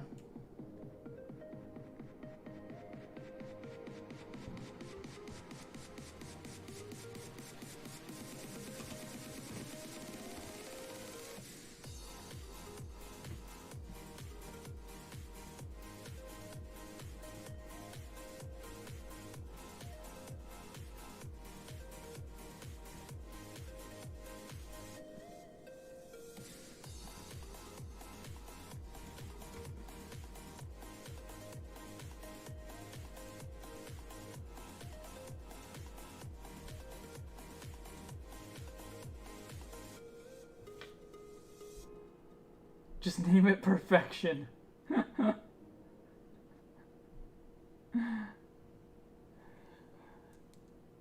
Thanks for the plug, Gano. If you want the awesome emotes that Gano's using, as well as the channel membership icon that Gano's got next to his name, channel memberships. That's how you get them. Whoa. Oh, I forgot you're not locked anymore. Okay.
What do you think of the leg? I think I like this better.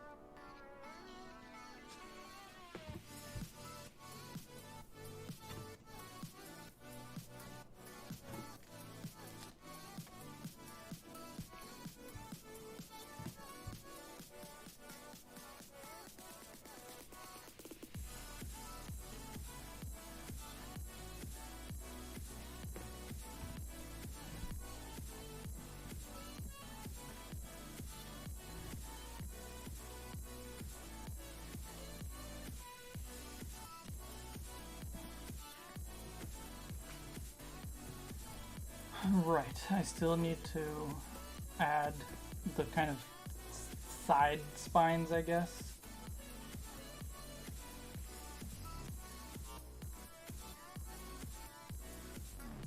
Yeah.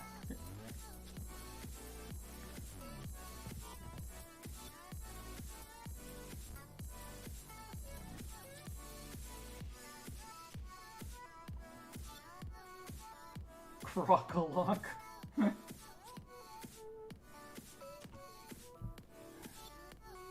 I didn't actually mean for it to be Stegosaurus spine, and I do intend to it's what I'm going to do right now. Put in the like spines that go down the side.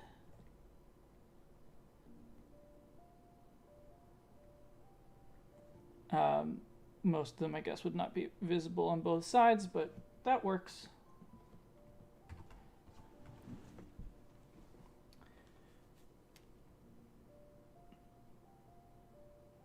I think this works okay. I still think I need to make it taller.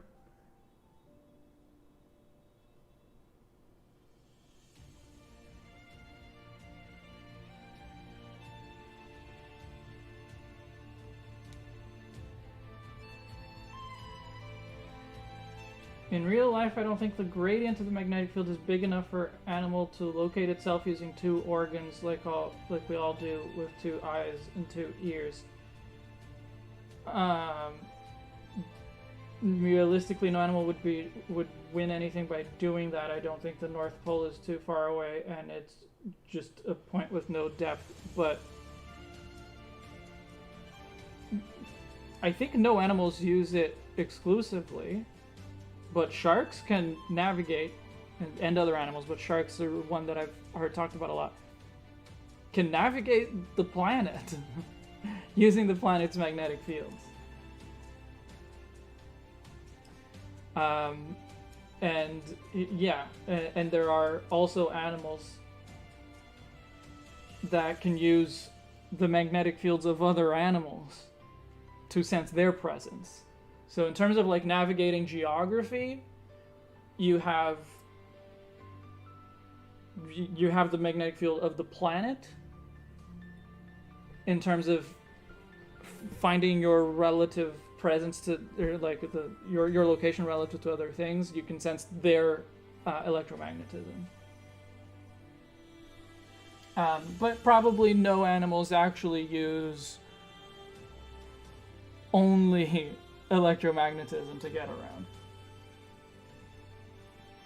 Yeah, they're actually the foxes use magnetic fields as well. There's a lot of animals, and I think I read something about humans potentially having a magnetic field sensing organ, or like a vestigial organ that we can't use, but we could have.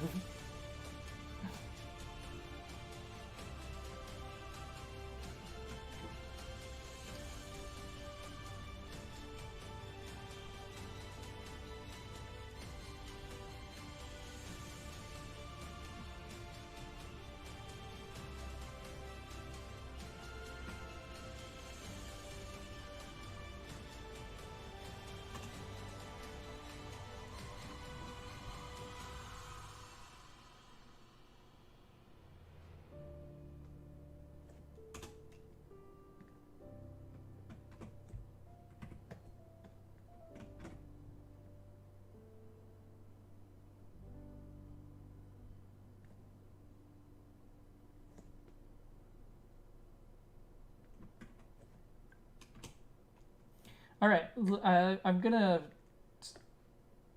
just kind of try to finalize this.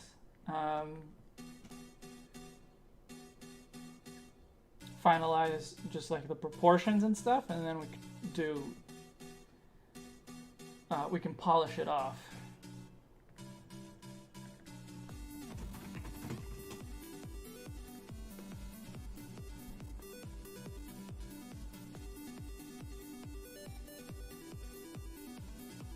Lots of animals like bacteria, snails, frogs, lobsters seem to detect Earth's magnetic field, and migratory birds rely on it for navigation, is what Google told you. Yeah, there's a lot. There's a lot.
Oh yeah, were there ideas for the names? I might have missed it.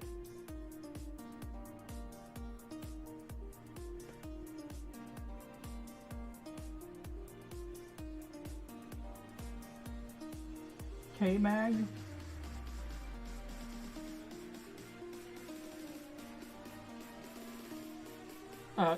Was K-Mag the option that everyone liked?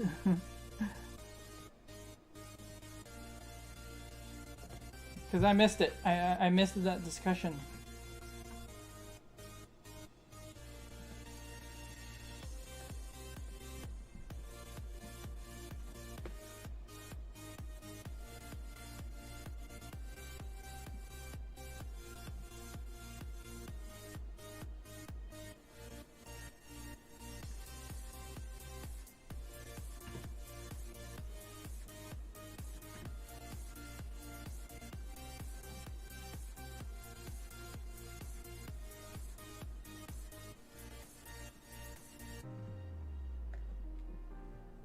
K-Mag. I like it. Do you guys think it should evolve or should be evolved? Either one. It does kind of look to me like it could definitely be a single stage Pokemon, I think. But it also looks like it could maybe be first of two. Maybe it's one of those Pokemon that the evolution is like really late.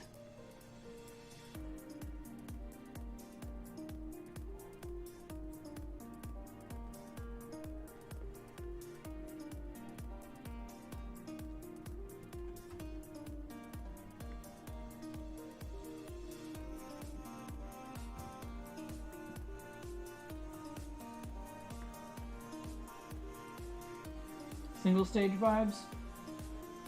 It is the perfect life form. That's true. That's true. It is the perfect life form. So no need to evolve.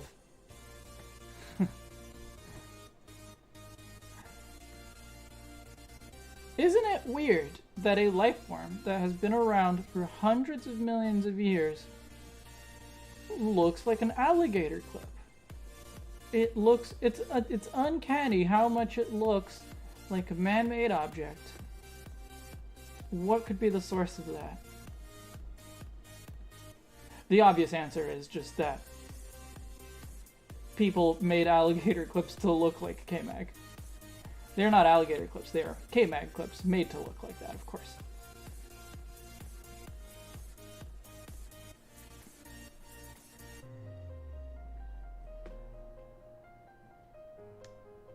I guess we based alligator clips off of this Pokemon. That's where it came from.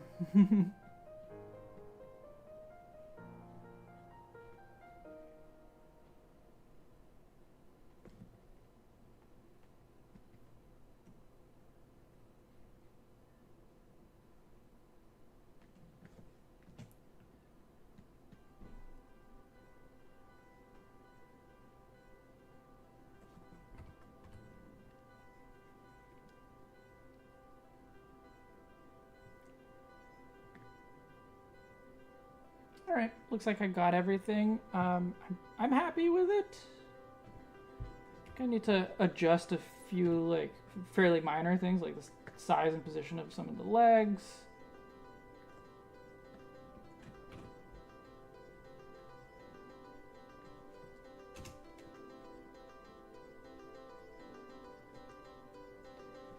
And I'm thinking maybe I will... What's the... Yeah, just rather than having them point straight backwards, maybe I'll have them, or straight upwards, maybe I'll have them point a little bit backwards.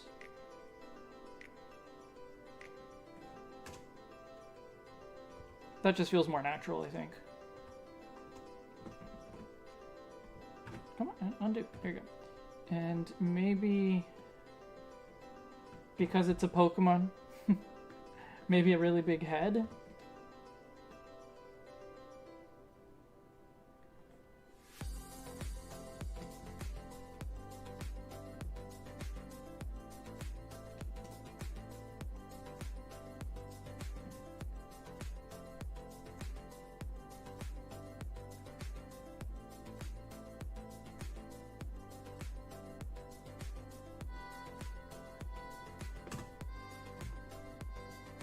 I like it.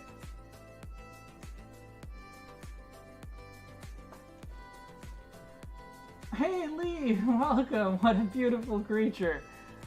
Hey, I think it's awesome.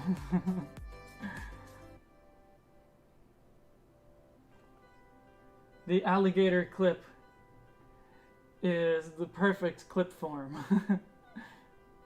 Evolution has optimized the jaws of this creature to grab the creature and maximize the transmission of electricity, and humans copy that. There you go. I'm out of water. This Pokemon has evolved over millions of years to become the perfect life form even humans made inventions based on. Exactly. I'll just kind of clean it up a little bit, just to kind of hide the parts that are, well, supposed to be behind other parts. But do you guys see anything that you think I need to fix before I was gonna say do final lines, but we can actually try to work out colors first. That might work better.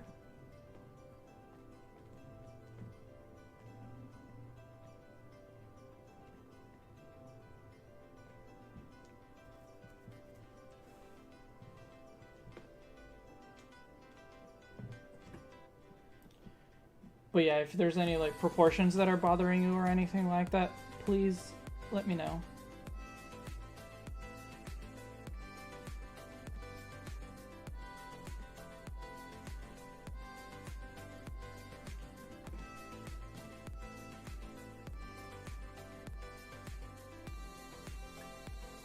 Are these real dex entries? Yeah, so it's 2 real dex entries that we started with.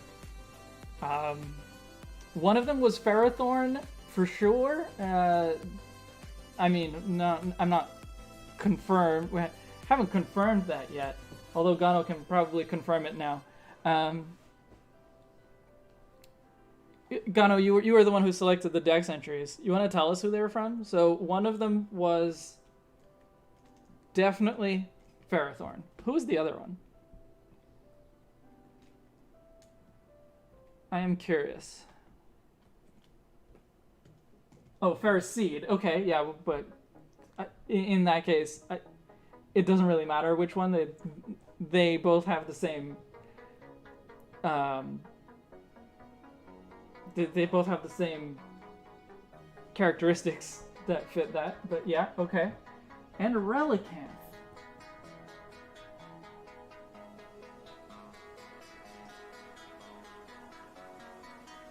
It absorbs the iron it finds in the rock while clinging to the ceiling. It shoots spikes when in danger.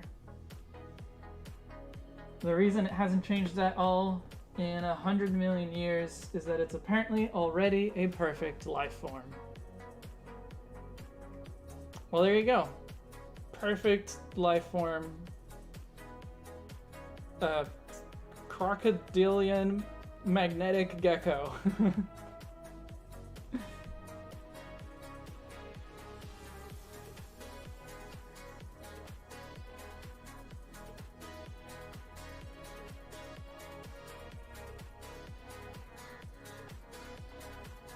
Relicanth is a good one. Like, it's a solid guess, I think.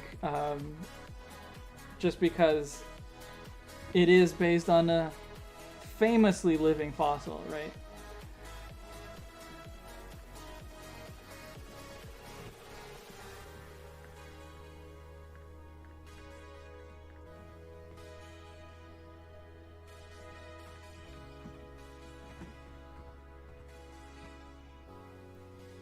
So, nothing good?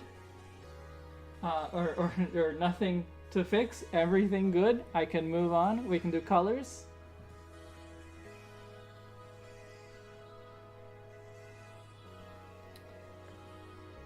So, I'm thinking... I think we agreed that it could be rock and steel, but with galvanize and magnet pull and stuff, right? So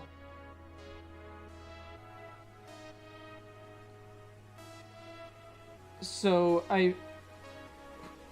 it doesn't really like communicate rock type.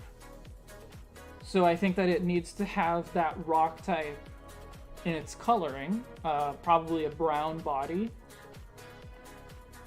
I'm thinking that the spikes and maybe the top of the head can be a silver. Bottom of the head, I'm thinking yellow. And then maybe the eyes, I don't know.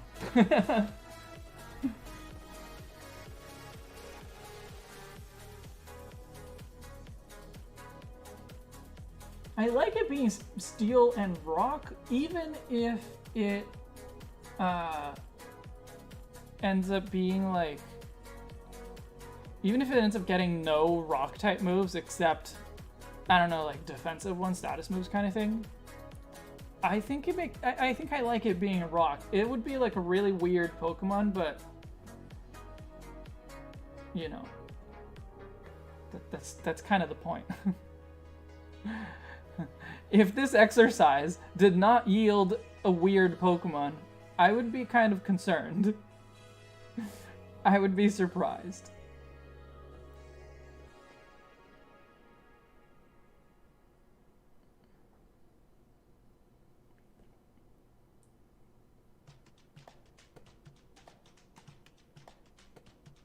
Make the spikes glow. I don't think this creature needs bioluminescence, especially since we're making it like almost completely blind. Like, I guess it could bioluminesce for defense or something, like not for communication. I guess it could be a lure.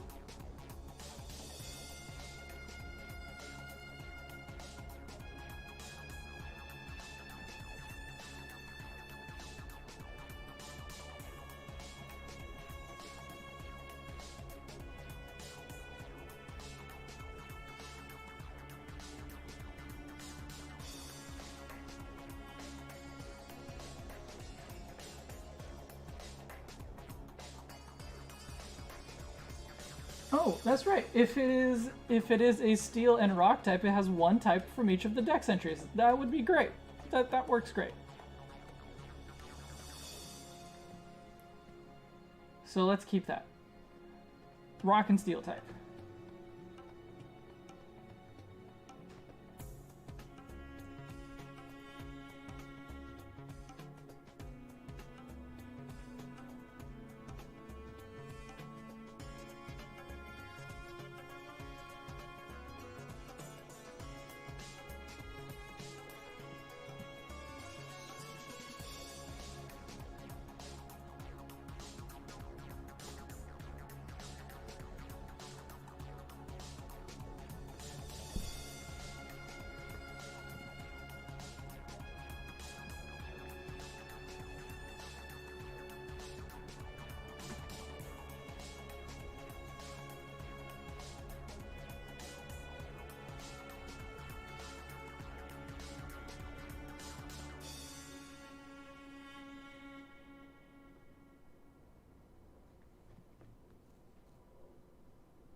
This finds me glossy black for the fluid.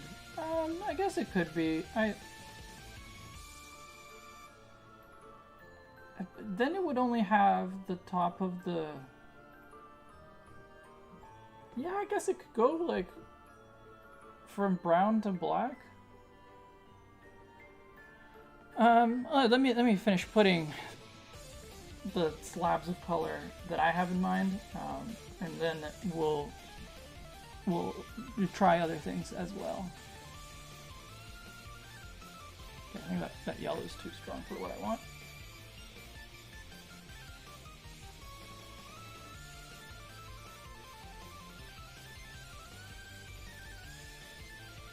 It would have a regional form in Unova that glows because of the charged stone cave. That could be true, yeah. Because our original idea, or well, at least our working idea for a long time, is that it's essentially blind. Because it doesn't need light, it lives in caves, it's super dark. But that would be like rock tunnel kind of place, right? Where there's no light.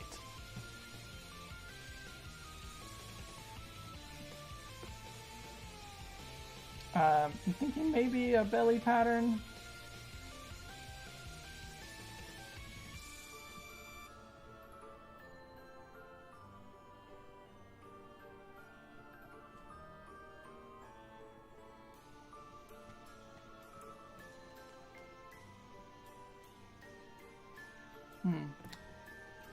I mean, I like it. I like that it kind of breaks up the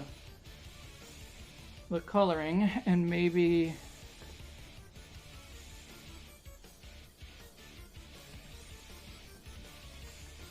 because the toes are magnets, maybe the toes are silver or have some silver on them. I'm not sure.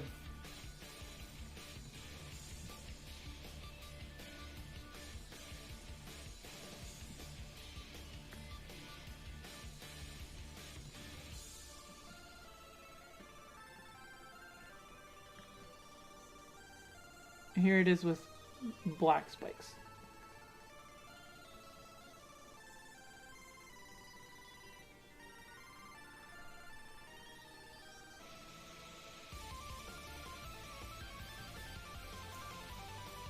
This could be like a Togedemaru or, you know, like a steel type Cyndaquil type of thing, where when it's not feeling threatened, it flattens out the spines, and so it's just like spots on its body. Or it could be the kind of thing where it uses it for camouflage, or not necessarily for camouflage, but just to like look like stalagmites for whatever reason, whether that's camouflage or for or as a lure or something, I don't know.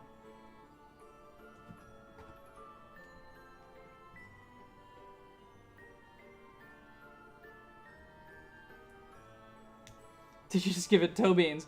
Well, not exactly. But maybe it should actually have toe beans, and the spots should be on the bottom and not on the top. Yeah, because it's not exactly toe beans when it's on the bottom. Or when it's on the top. I won't have a good way of showing it here, I guess.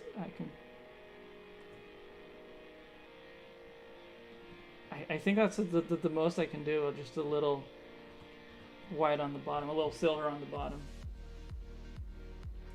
This really is a perfect being. Toe beans can only make it more perfect.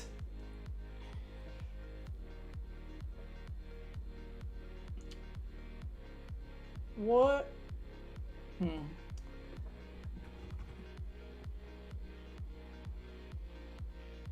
I'm just finding the brown a little bit boring, I guess. Make one leg do a step. I guess so. I guess I could put like the forward leg kind of reaching forward or something.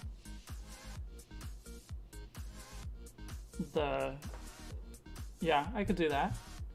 So that we can see the bottom of the toe as well.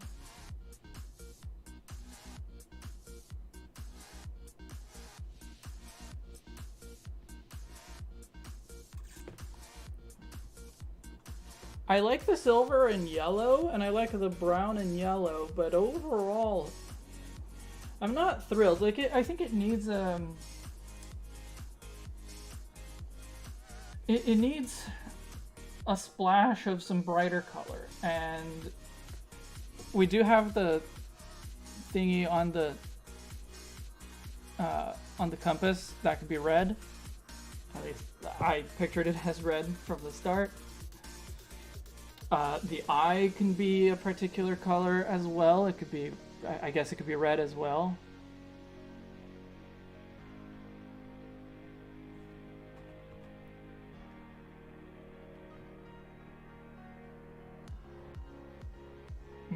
Maybe not. Maybe not red on the eye. It looks evil now.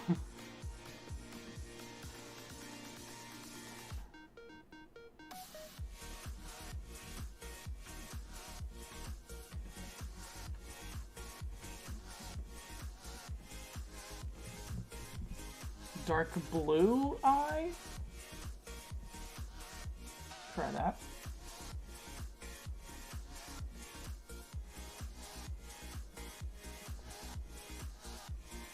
I guess then we have a red and blue thing going on.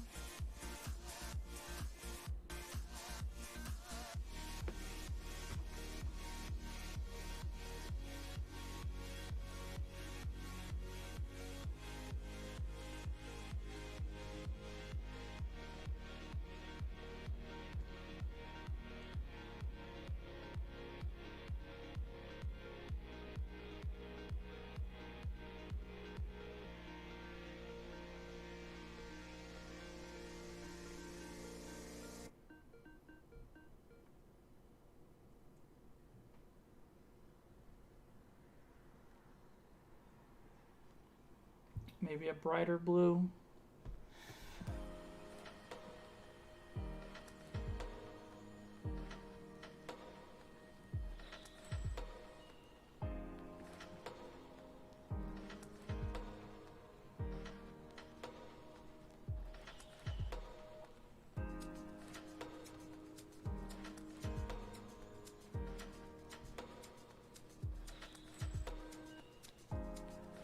Where else would a nice blue fit in?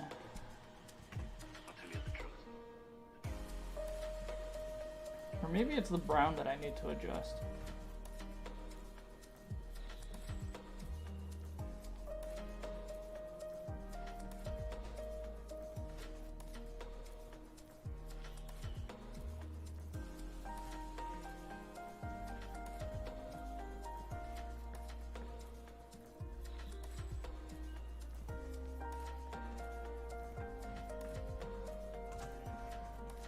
What are other rocky colors? What other colors can we make this and it'll still look like a rock type?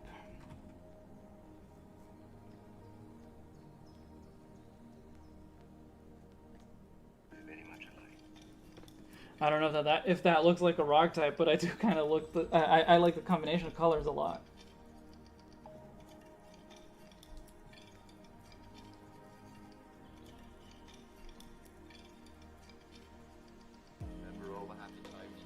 I think the brown is dull because it doesn't have a lot of texture.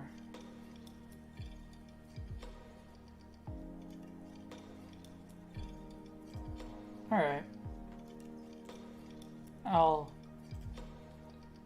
see what I can add to it.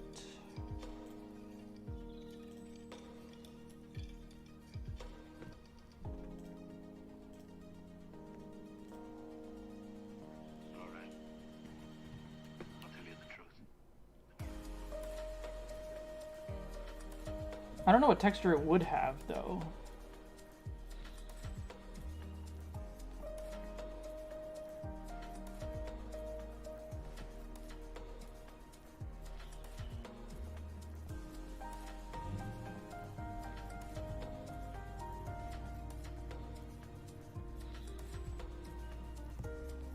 I guess giving it spots makes it more gecko-like as well.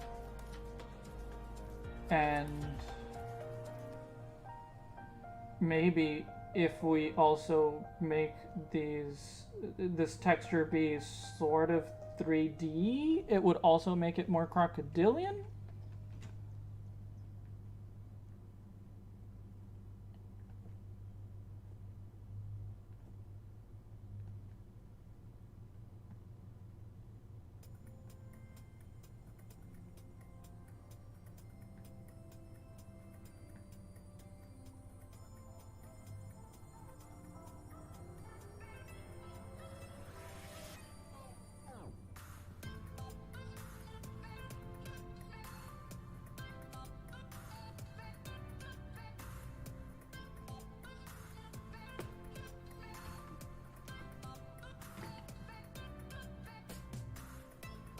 Yeah, the spots do really help. I still think the brown itself needs to change, though. But yeah, the spots definitely help.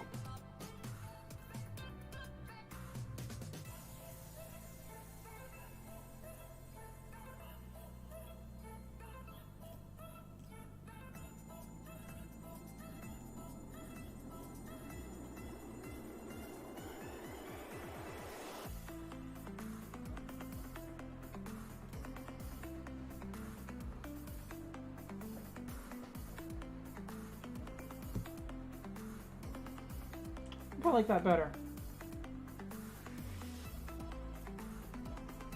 A little bit more contrast on the spots. Less saturation. I think that works well. And I guess the blue can be just on the head. I think that's okay.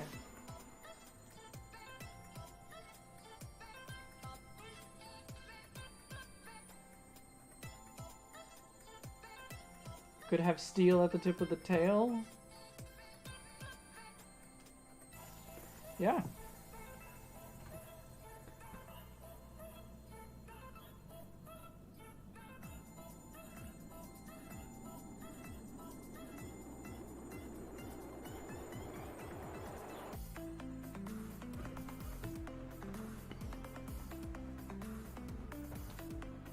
Yeah.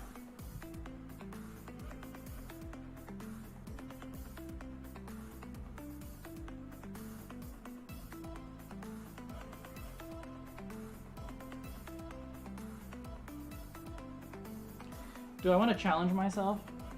Because I kind of want to show it with its mouth open. That would be, like, just a little bit open, but it would be a challenge to show that. And we'll also try to raise one of the legs, so...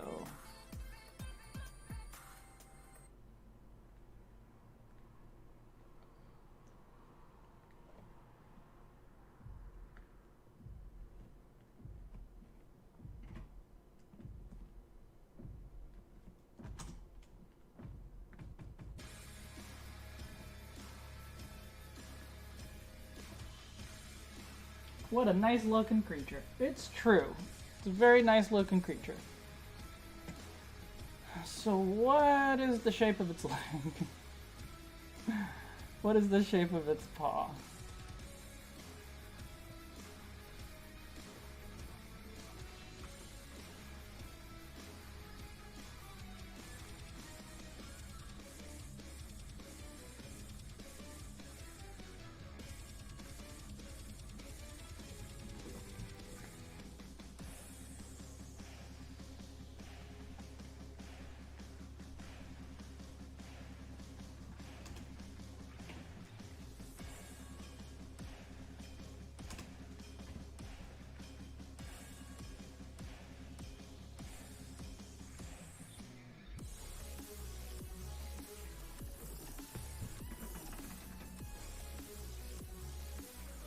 Make sure to show that there are toe beans.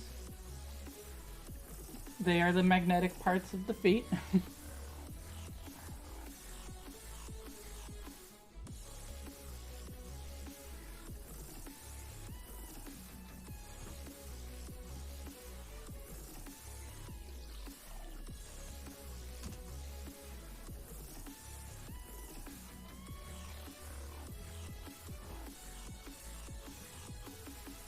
I don't know that that looks right.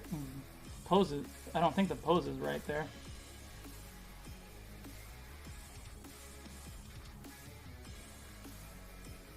Make an animated sprite with it walking and opening and closing its mouth.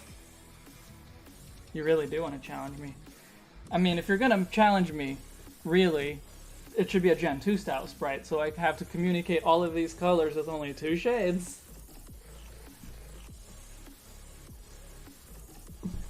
If you caught this Pokemon, you would name them Chompy. Chompy's a good name.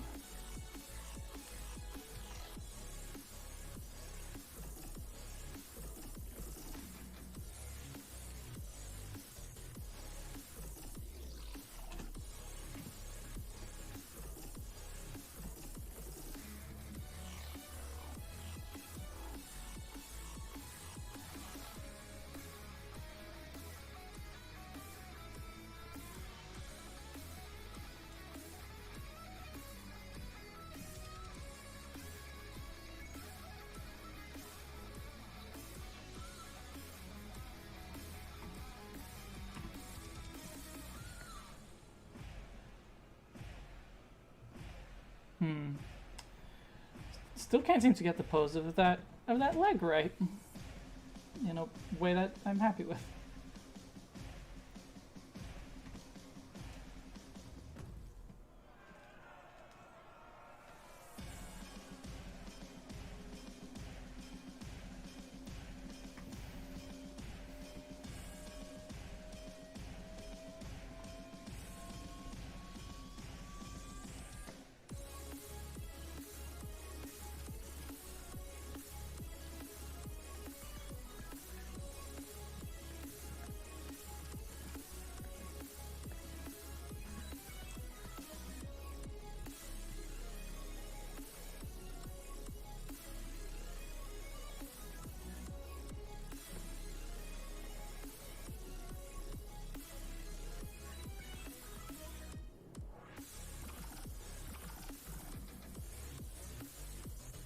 If it did have an evolution, it would be called the Perfect Chomp. They are waving at us.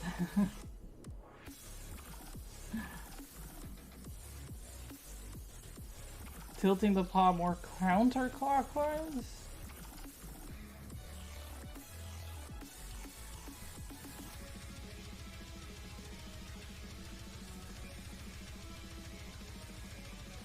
Maybe if I adjust the perspective of it a little bit as well. Yeah.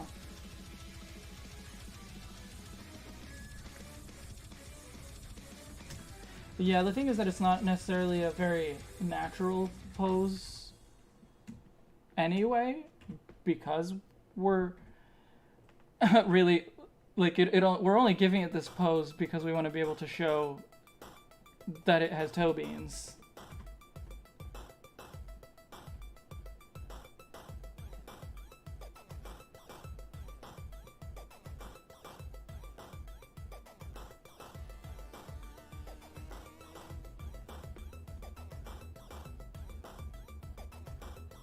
And so it's not super natural looking.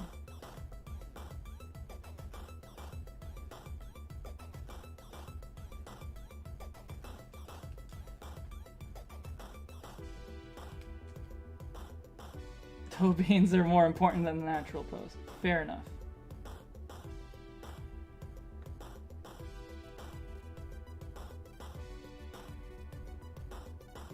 Alright. Let's see how that looks if I clean up what's behind it a bit more.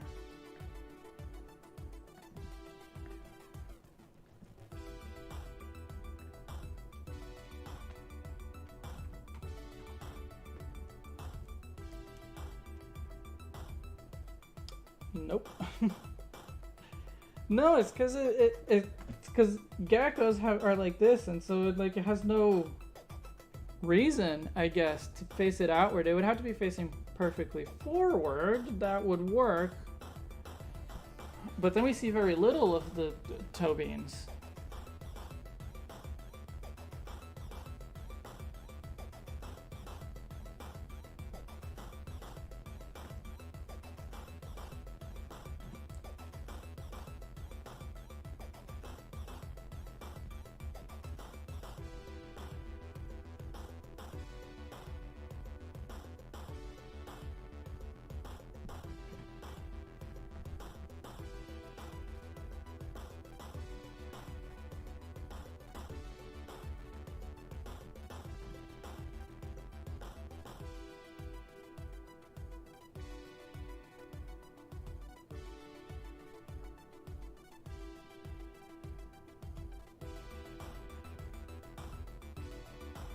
Maybe this works well enough.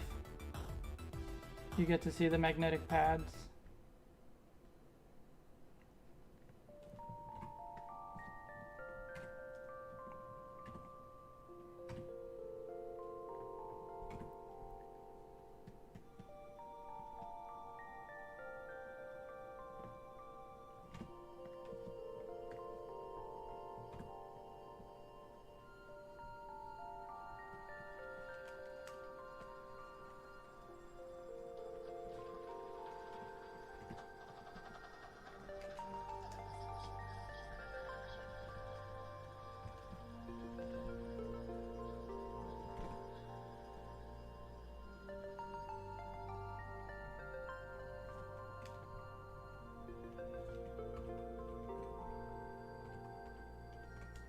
How's that?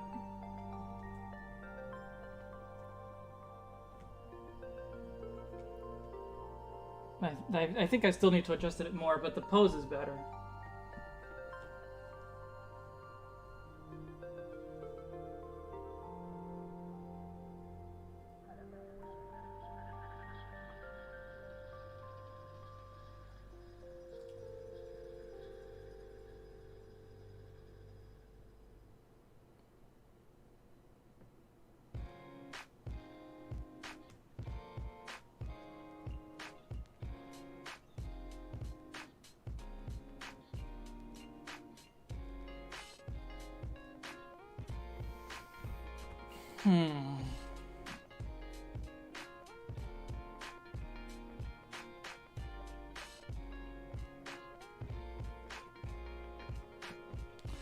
Yeah, like I think that's better, but I'm still not happy with it.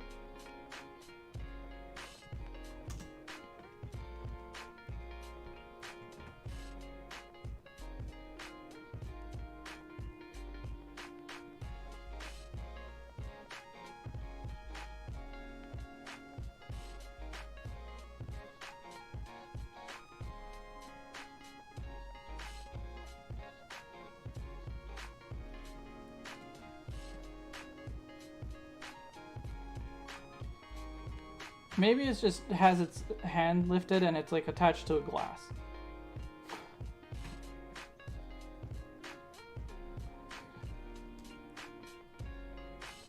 It is a stepping on glass.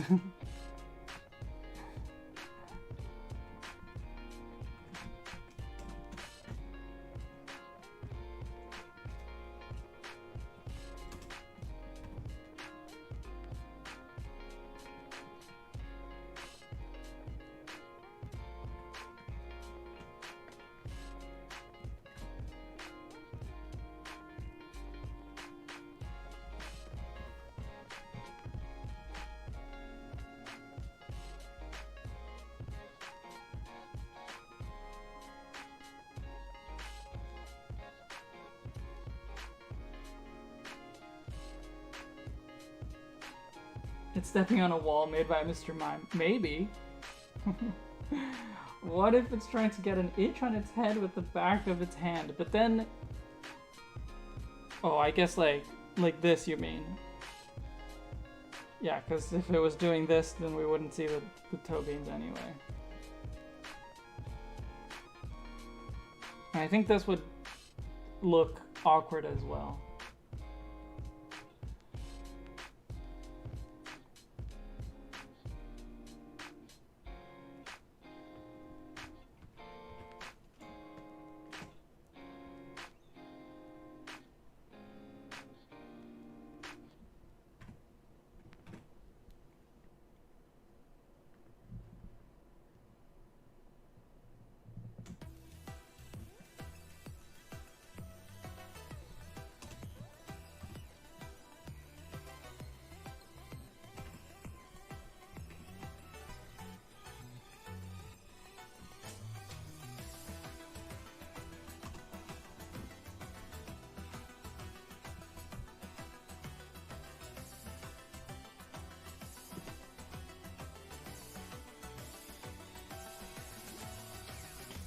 Our little K-Mag is perfect until it needs to walk.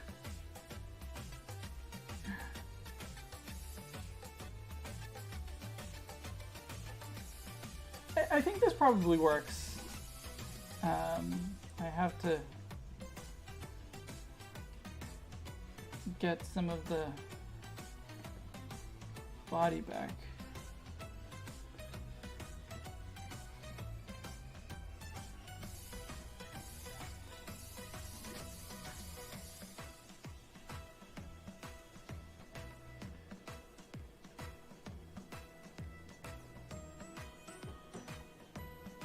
What do you think? It doesn't look natural, but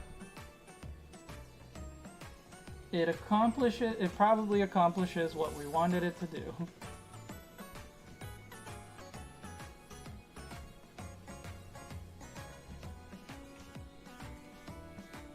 Alright, bye Blouse. Thanks for being here, and thank you for your ideas.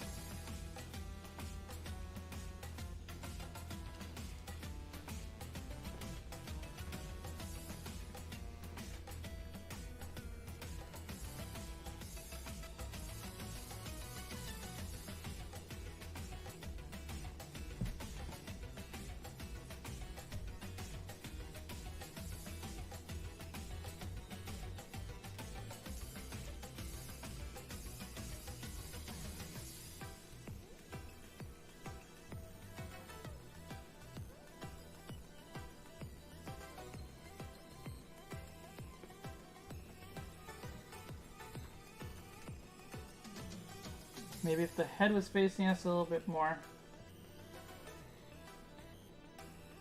Once we get the open mouth, it'll look more natural.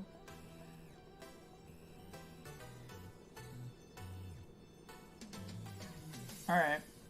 The open mouth in this pose would be easy. An open mouth that also adjusts the pose, that might be more challenging for my measly skill level.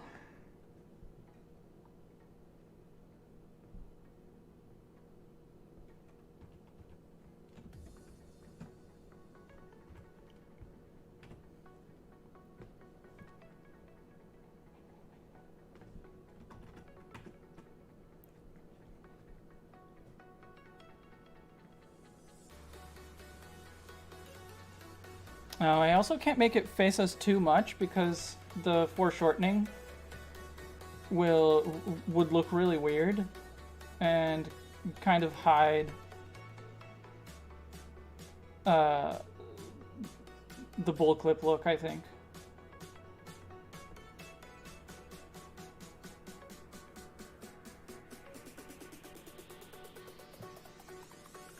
Yeah, like I think something like that. Even if I get it to look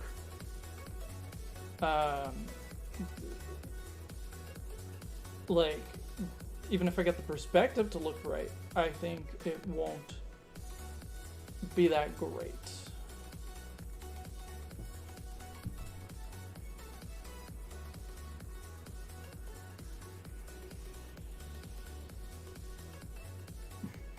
Sorry, Gunna.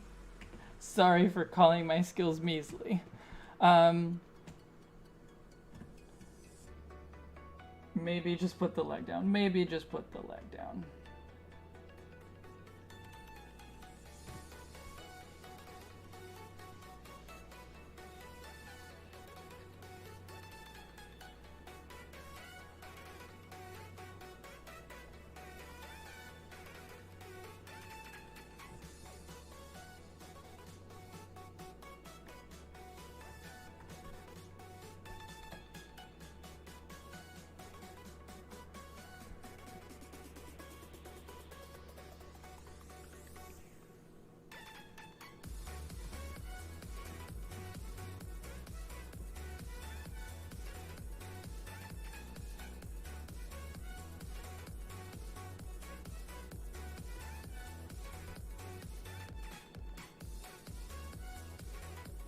You can always do a second drawing showing the Tobians like a reference sheet. That's true, I could do that.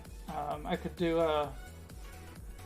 I could just draw the Tobian, like just the paw, to highlight that there's Tobians. I guess I could do a drawing of it like on a wall, like basically the reverse view of what I started with.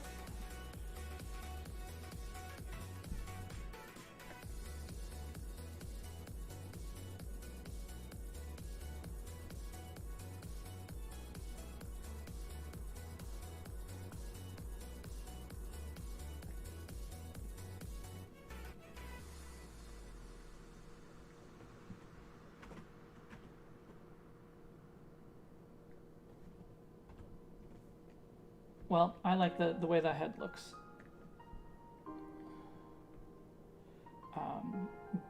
But it maybe looked better before.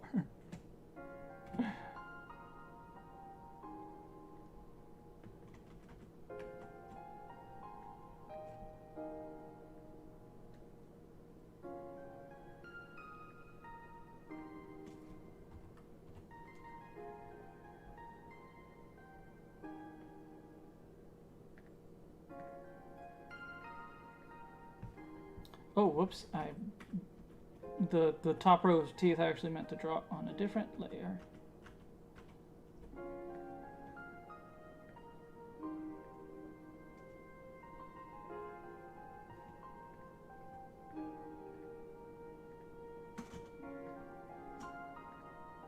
Yeah, I want it on this layer.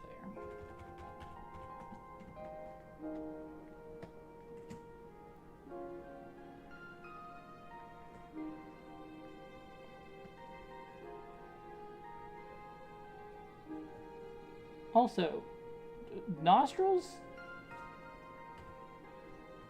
to animalize it a little bit further, the pose it is making with the face forward and sideways, with the face forward and sideways hand makes me think that it is shushing someone without looking at them, which humors me. Like it is about to make a stupid decision and its friend tried to protest and it's just like, just let this happen.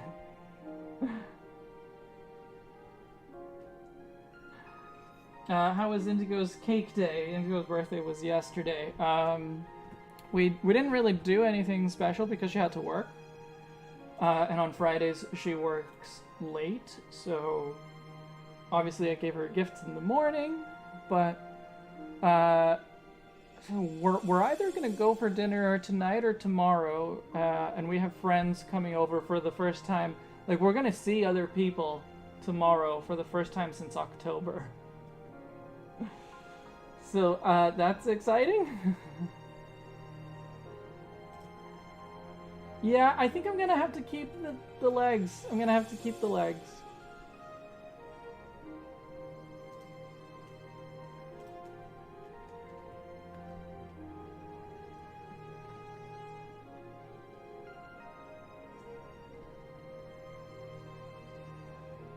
Did she like her new diamond-encrusted Switch? Yes, a diamond-encrusted Switch. Well, she liked the actual gifts that I gave her, because I'm bad at giving gifts, so I always just give exactly what the person asks for. Unless I see something and I'm like, this makes me think of this person. But it's not like I've gone out a lot in order to come up with ideas.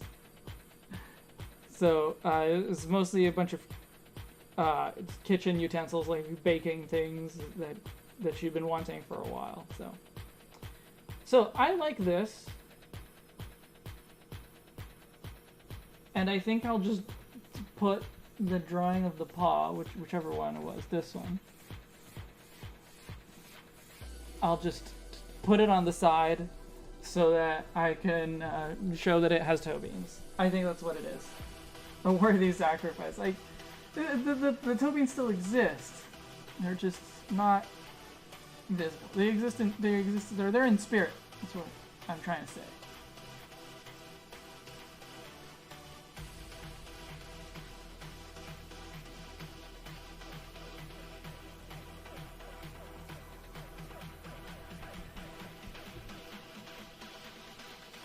You don't like the nostrils? Nobody else answered. Monkey Man's the only one who said anything about the nostrils. I kind of like the nostrils, but if you guys don't like it, I'll take them out. No big deal.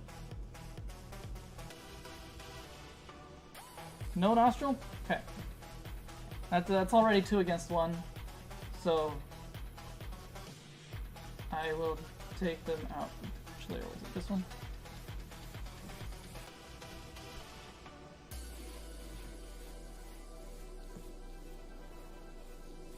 Oh, Photoshop is doing the thing. I see.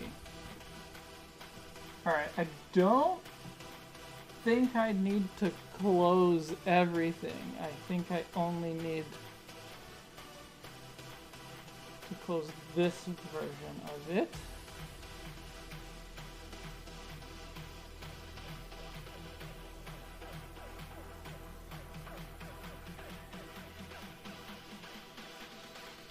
Okay.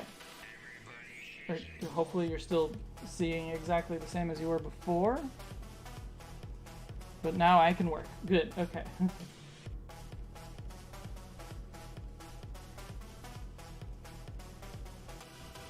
Oh, what if the inside of the mouth is red?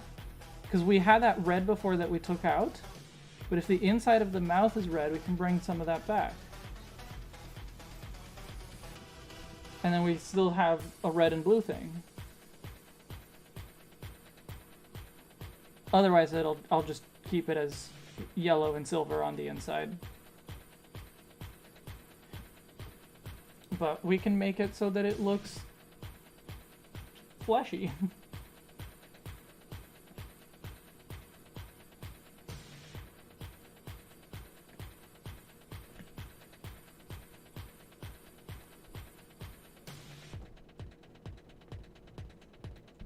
You just real? Oh, did I typed? I made a typo and nobody told me this whole time.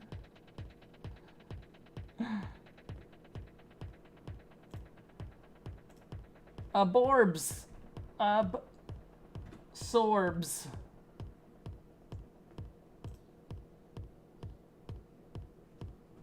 A different color of mouth is a feature of a perfect being.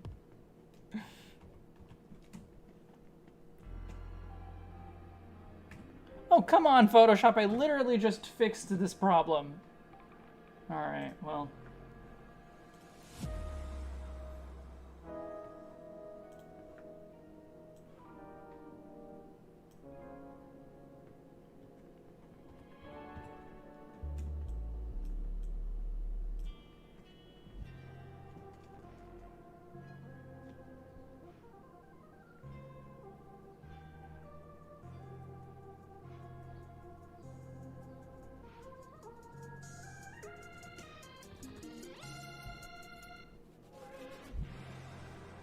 Oh, right, I was trying to delete the nostrils when the problem started, when the Fire Nation attacked.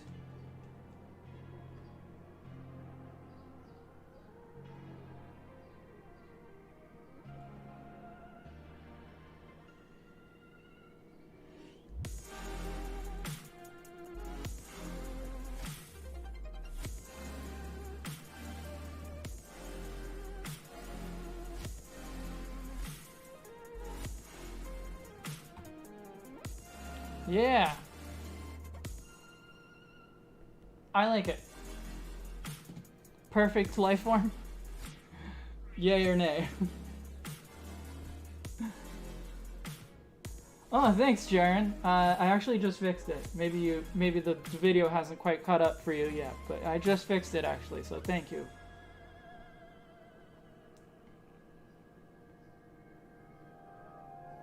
It should learn absorb moves just to ruin ground types that think they can kill it.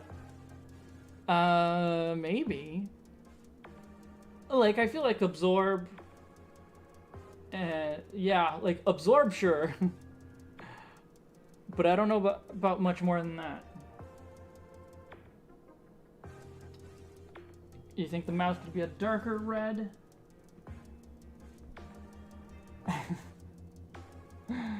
I have made the perfect being.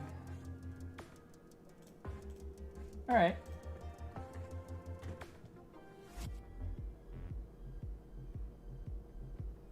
What typo did he... Oh, Gano pointed out that in the description here, I wrote aborb instead of absorb.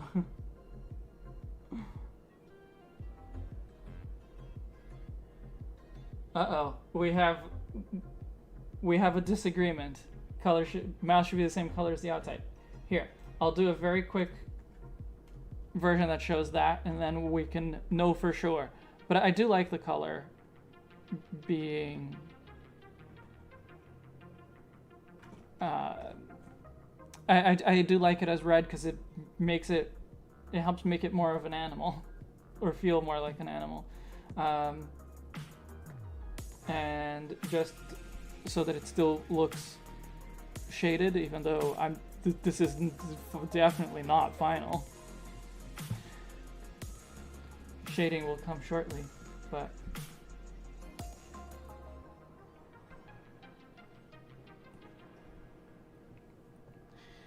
yeah, this looks a lot more mechanical than this does. I think so, anyway.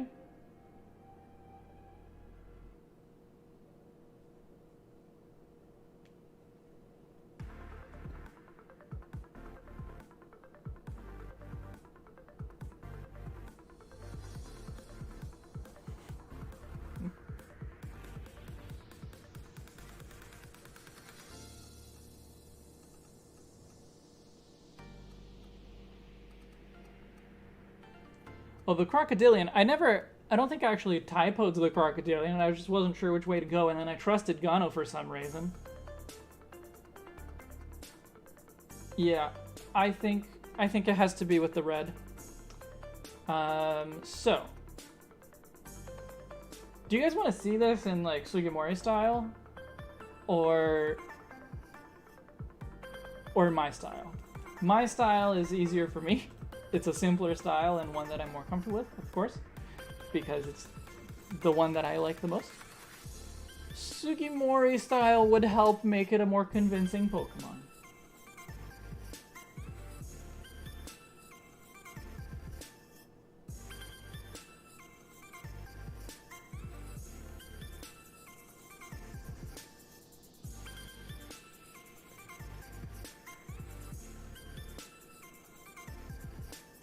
Oh, there's another typo?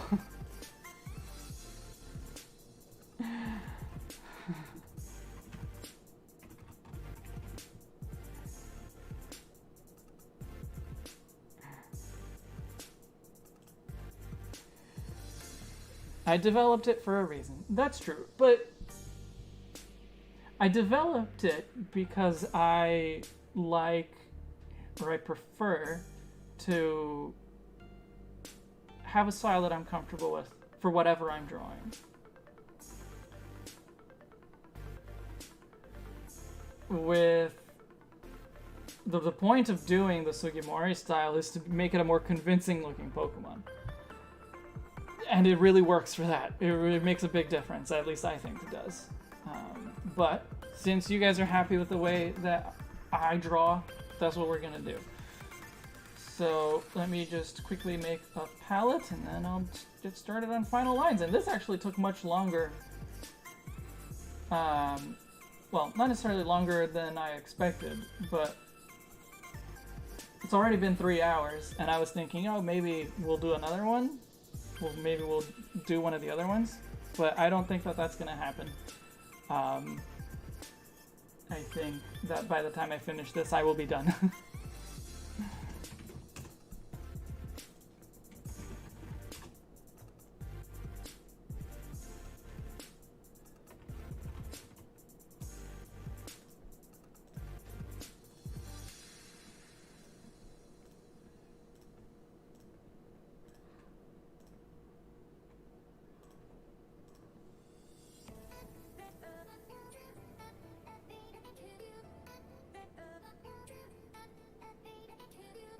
Don't blame you for... No, well, I thought it was the L part that you were talking about, and that was a little bit your fault.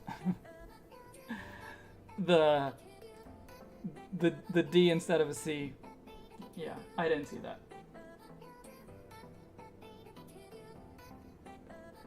The other randomly generated one was Sharpedo. And Chandelure. Mega Sharpedo has spines that are teeth? Weird. Chandelure I got. I wonder what Quents were.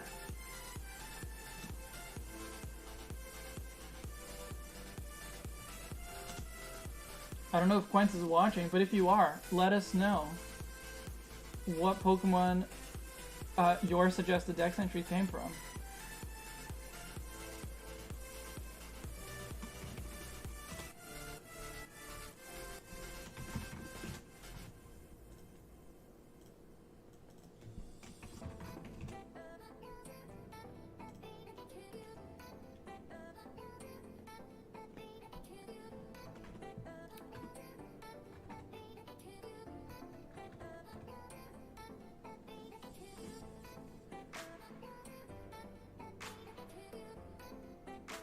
The Sharpedo one is really cool because technically shark scales are actually modified teeth, and sharks are literally covered with teeth.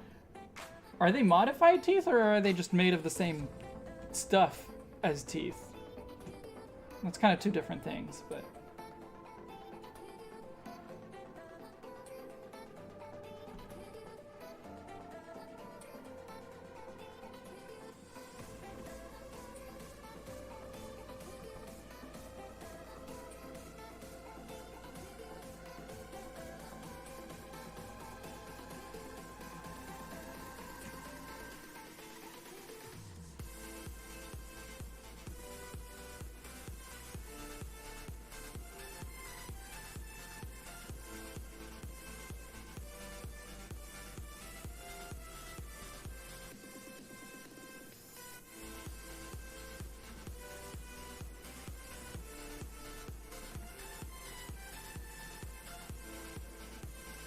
Since I learned that bird scales are highly modified feathers, I can believe anything. Well, feathers are modified scales. The scales came first.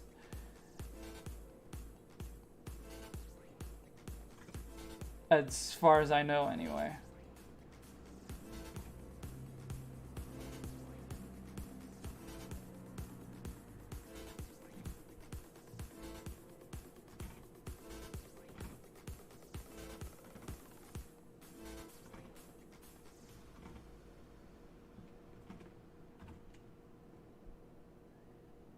This is the Let's Watch Libras Try to Draw a Straight Line part of the broadcast. How excited are you?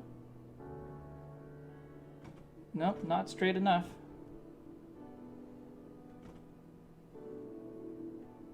Ooh, that was pretty good. Good enough.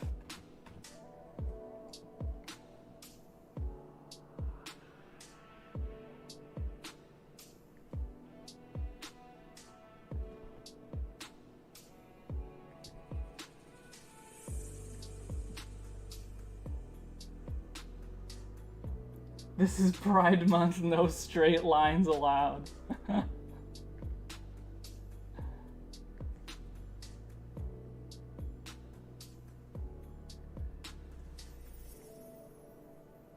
Well. Shaky lines it is, I guess. There you go. A terrible line for you.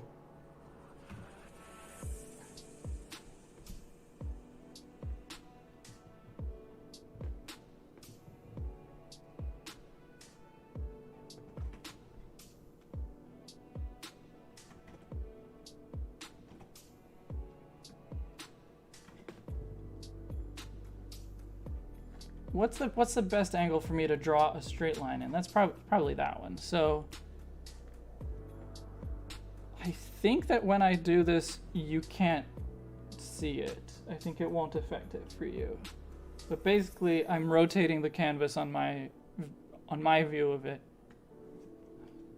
to put the angle of the line I need to draw at the perfect drawing angle. Let's fix it a little bit more this way.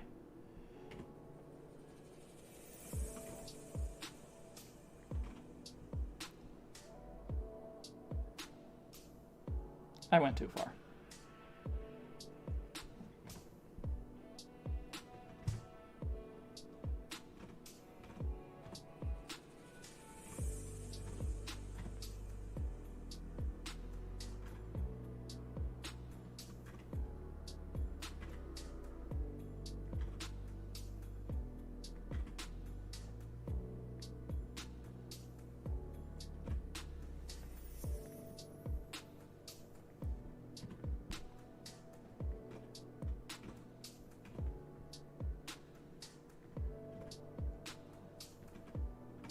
I'm getting really close now.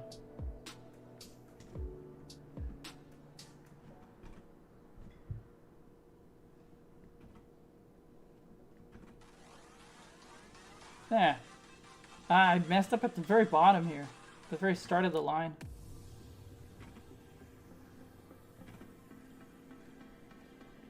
Good enough. good enough. I can get the rotation of the thing that goes around the eye. I can do that later. I can get that to match. Yeah.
Photoshop, what the fuck?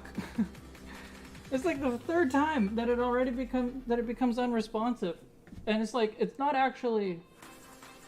I mean, maybe if I quit Photoshop and start it up again, that would solve the problem more efficiently. But it's not usually what I need to do. I just need to close the document and reopen it.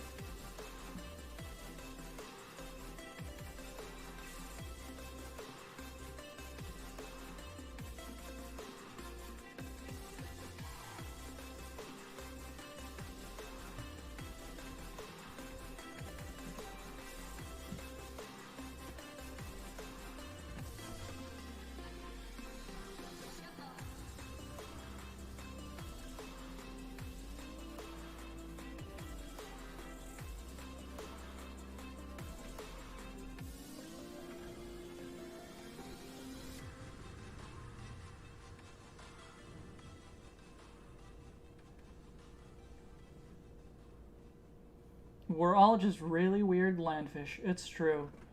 We are all fish.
Ooh, ooh, ooh, it's time for Libris tries to draw a circle. Why is it that whenever I make a joke like that, it always works out really quickly? At least I feel like that's what happens.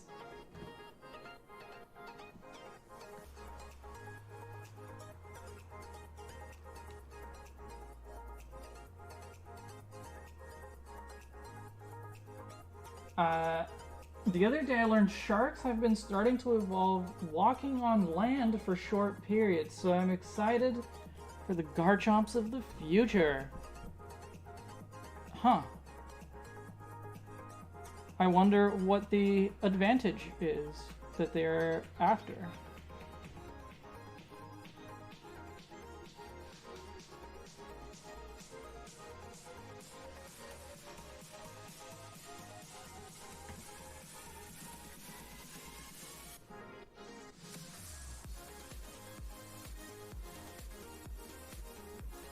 Fate doesn't want you getting down on yourself.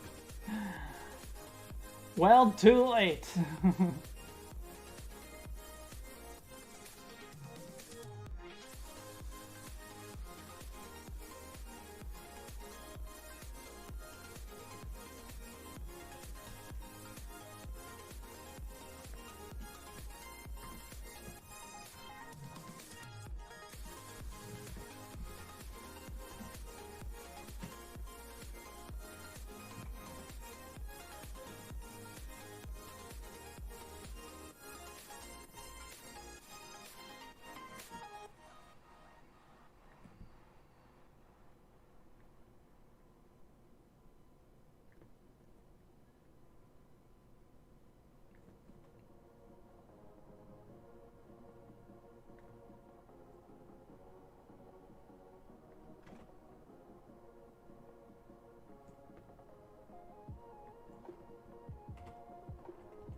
Cool.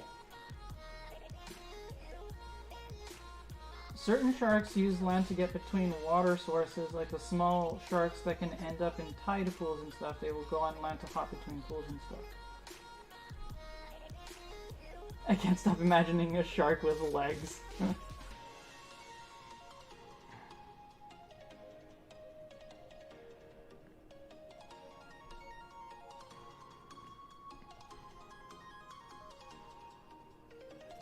Oh, right, let me draw the paw as well.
And I ran out of space.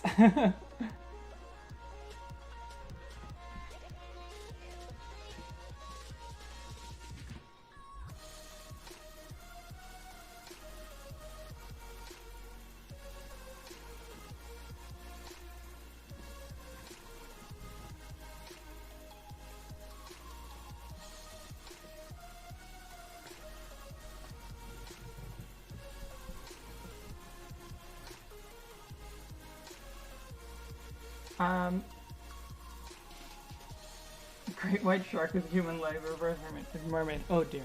Alright, before I put in the colors, I'm just gonna go grab myself some more water.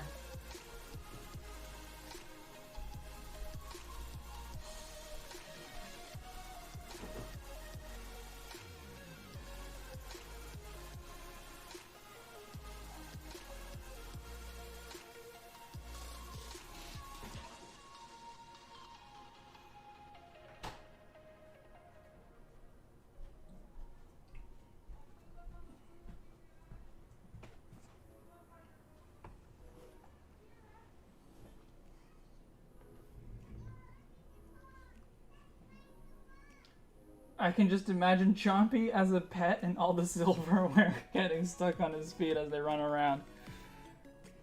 I mean, that sounds fun.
I don't think I'm actually going to keep the outlines of the patterns. Maybe for some of them, but probably not all of them.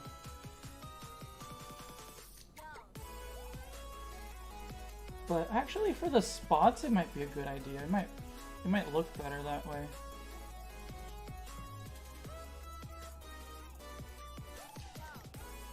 Give it a little bit more definition. Maybe that helps with the rockiness.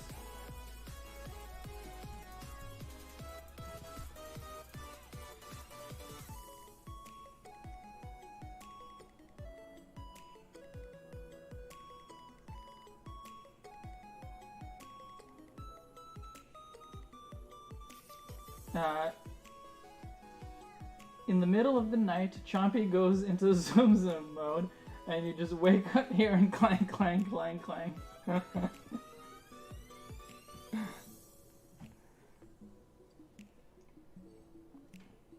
This fanman is totally an Aborbs crocodilian design. Well, I don't know about a Aborbs crocodilian, but a crocodilian Aborbs, I can see that.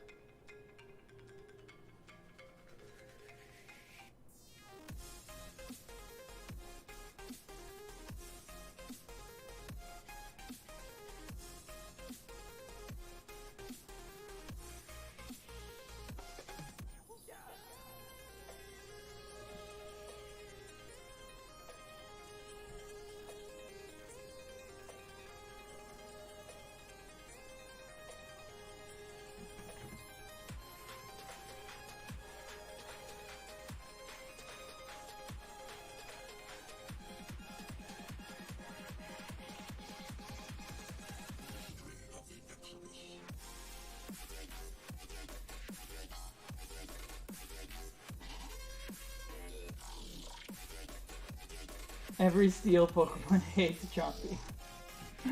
Aw, poor Chompy. Is that its name now? We're not calling it K-Mag anymore. We're just calling it Chompy now.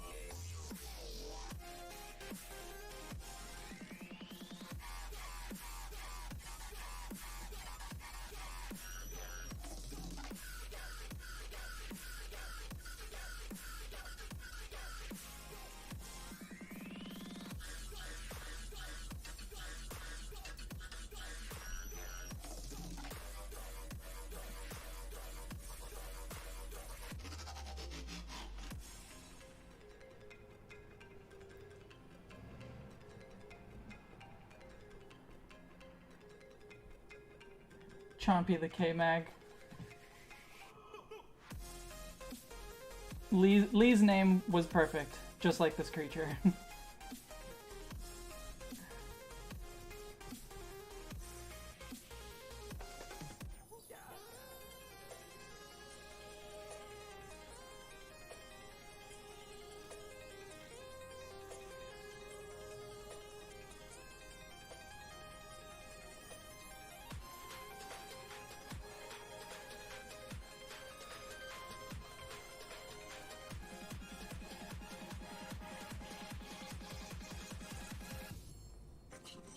Alright, time for some colors.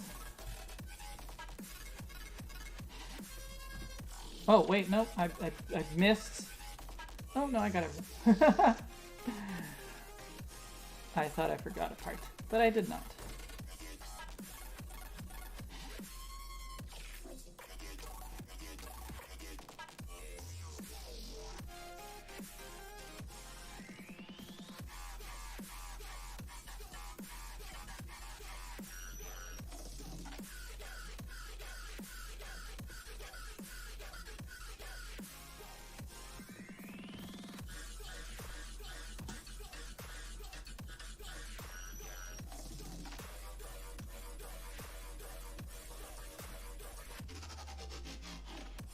I guess the part I forgot is the... No, I'll do that separately. That's fine. I'll do that afterwards.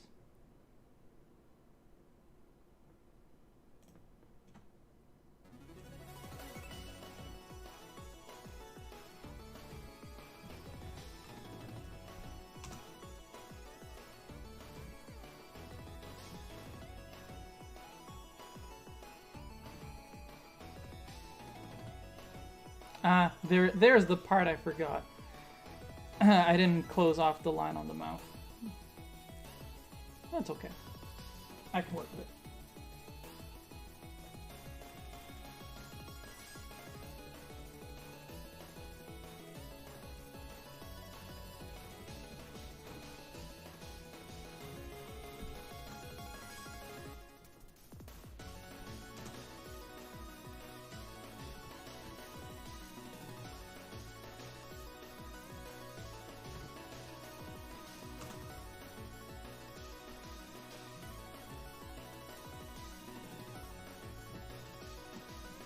Oh, I did forget something. I forgot something else that's more important even. I only drew the line of the first, the top of the chest and not the whole bottom.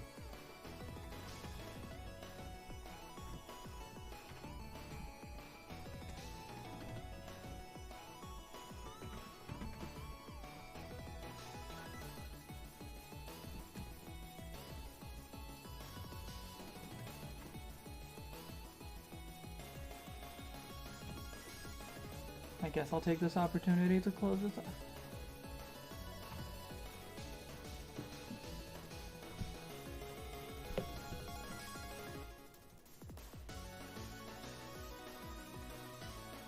Chomupi. Chomupi in Japanese. K-Mag. I like it.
Okay, the lines are important on the top of the head, for sure.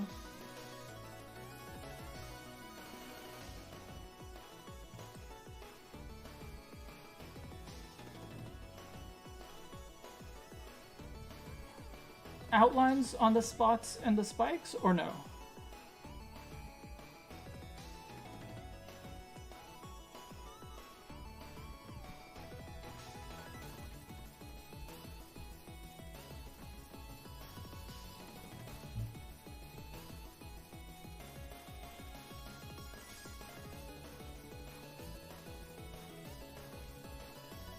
It doesn't need the outline on the belly.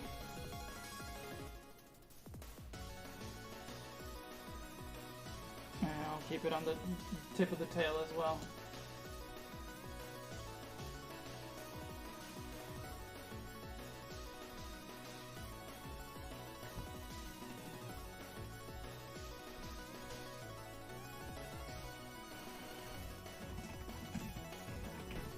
Alright, just gonna briefly name my layers so I don't lose track too much.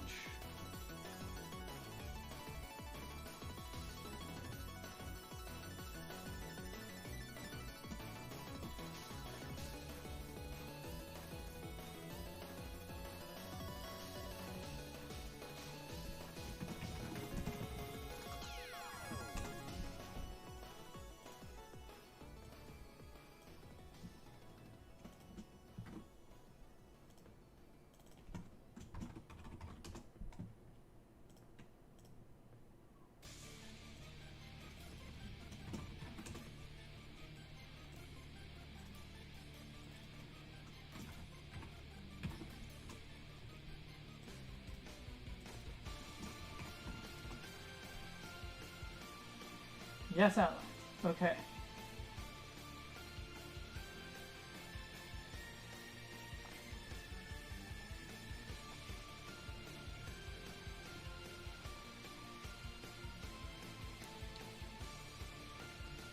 Alright, let me just very quickly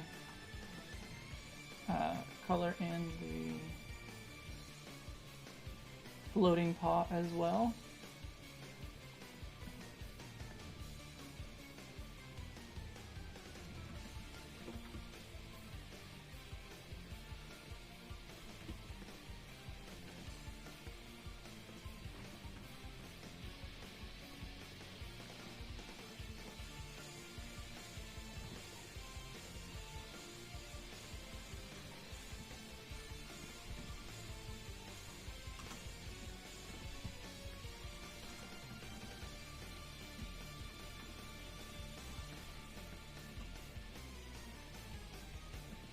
Don't worry, we didn't lose everything.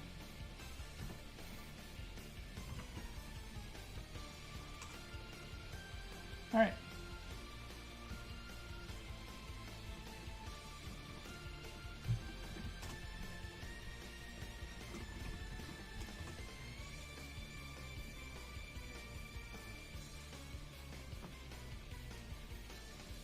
Maybe this isn't a fake mon, maybe this is our first Libramon for book game. Oh. I don't think so.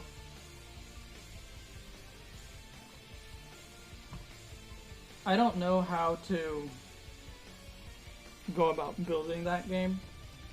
I think the idea is really good, but the work involved to actually realize the idea is so much.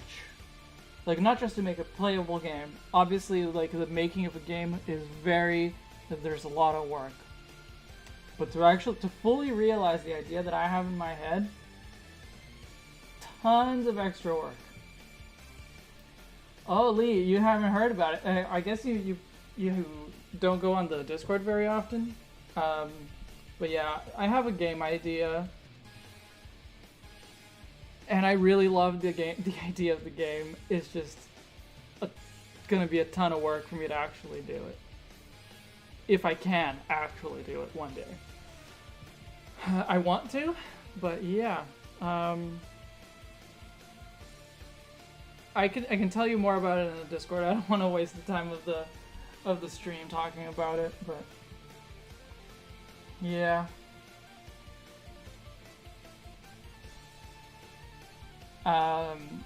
But to make the creatures for that game, I think it makes sense. I think it makes more sense to have the stories that they represent done first, or at the very least the themes that go with those stories. So yeah.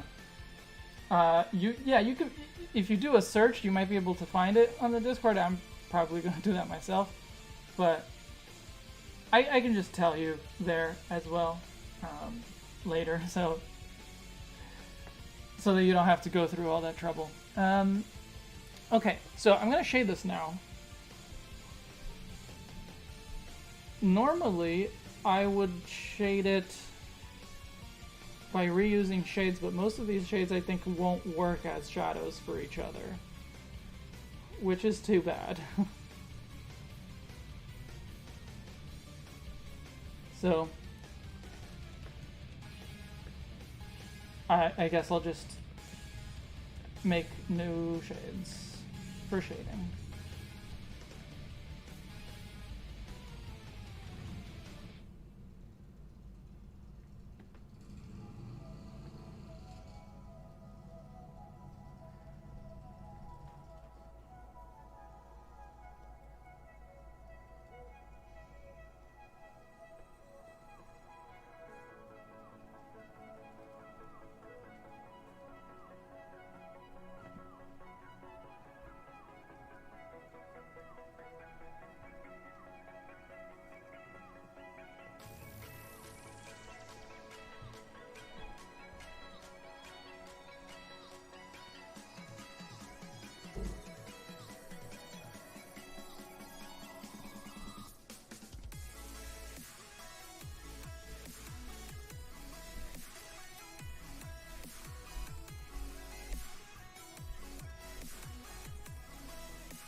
I was on the wrong layer, and then so I noticed and I changed layers, and well, turns out I went to a different wrong layer.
That was some weird music.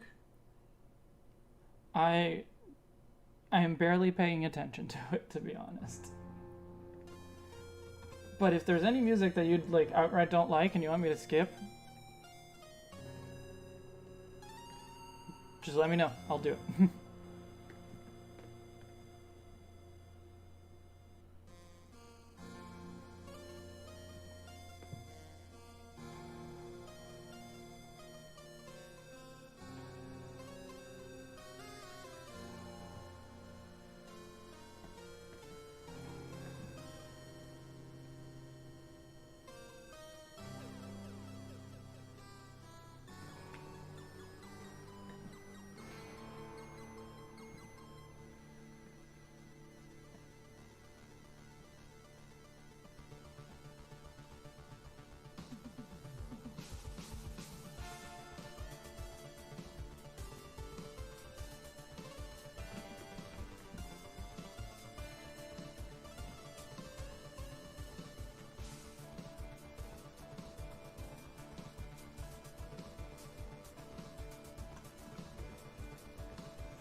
You know, Libris, there is only one word that describes this stream. Perfect. Thank you, Gano. Even though it has some weird music, apparently.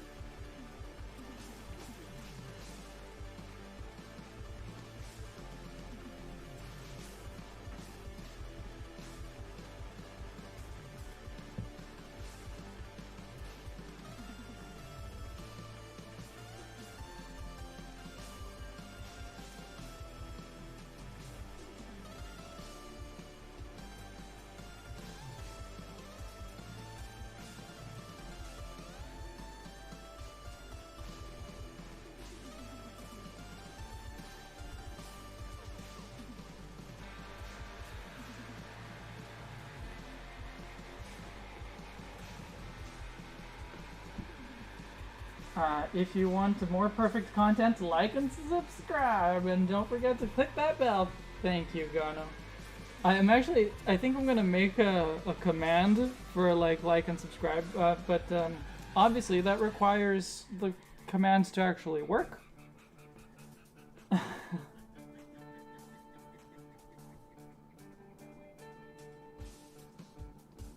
I was focusing on the drawing and forgot about the music. That's great too. Also, become a channel member and Patreon member. It is ironic, and I'm such an anti-capitalist, but I give so many messages asking people to give Libris monies. Look, I'm anti-capitalist too, but you can't completely reject capitalism and the capitalist system because you'll die. And so, you know, asking the people who like what you do to give you money, that's a pretty anti-capitalist way to do it. Like, and I'm not even asking for money just to like make money. I'm asking for money so that I can afford to spend the time doing this. Right? So, Share the wealth. Give Leavers your extra cash. Please. That would be great. What? Am I missing anything? Oh, I need to shade the blue.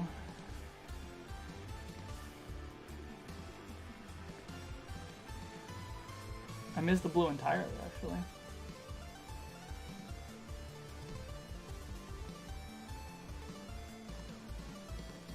Now, what do I want to shade the eye like?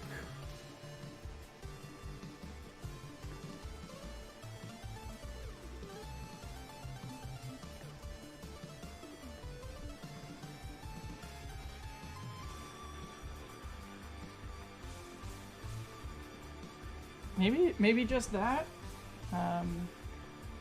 Maybe I give it a not a pupil, but like an eye shine.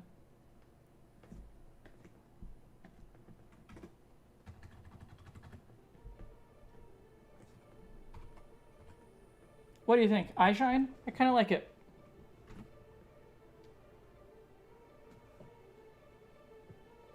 Eye is indented? I don't know if the eye is indented, to be honest.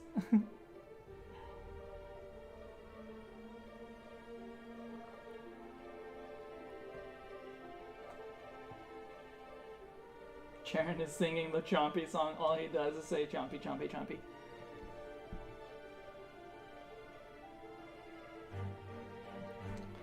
I think I need to put some more highlights. Oh, I forgot to highlight the spots as well. But yeah, I need to put some of these highlights on the toes.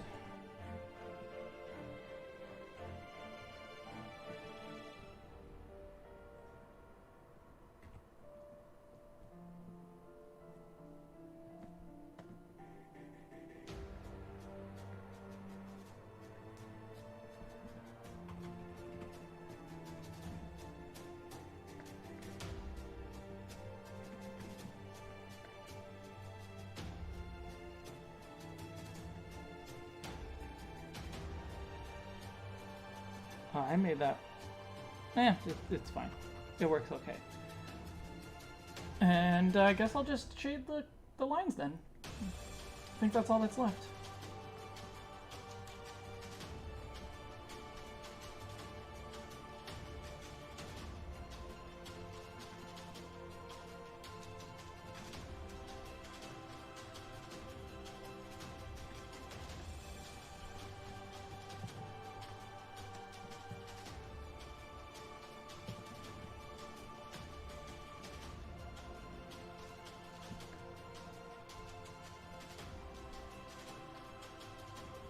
I don't think I have ever wanted more of a fake one to be in the game. Aw. I appreciate you saying that. I am also very happy with it. I don't know if I would say the same. I've never wanted another Fakemon more. I don't know about that, but I'm very happy with it.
Hey, Courtney, welcome. You just popped in? Well, this is where we're at. We're nearly done.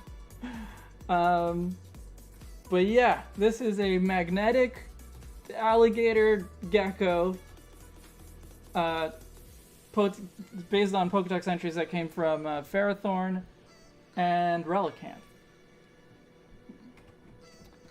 I think it came out pretty well.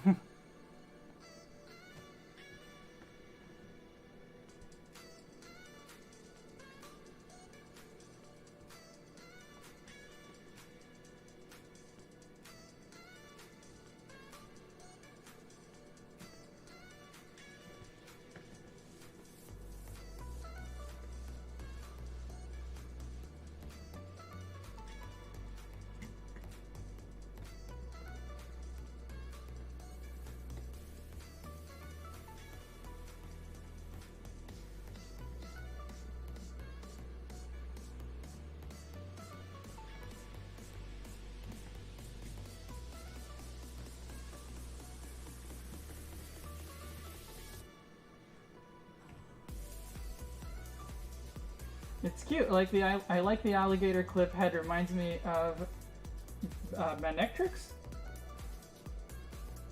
Yeah, so because it's an alligator,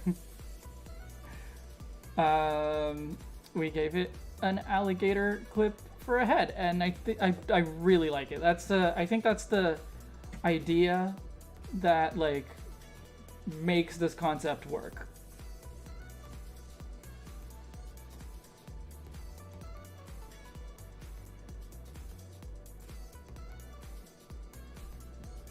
Without it, we have nothing.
So does it live in places like Chargestone Cave? I don't think it necessarily lives in Chargestone. Wait, does Ferrothorn live in Chargestone? I guess it probably does. But yeah, so the idea is that it lives in very very dark caves, and so it has very bad eyesight, and it just uses the magnetism of the rocks from the cave walls or whatever, and the magnetism of other creatures to get around, or to find its way, to find its food, etc.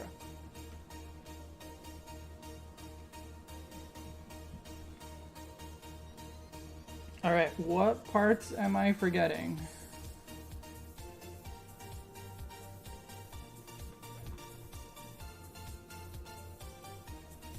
I think I finished.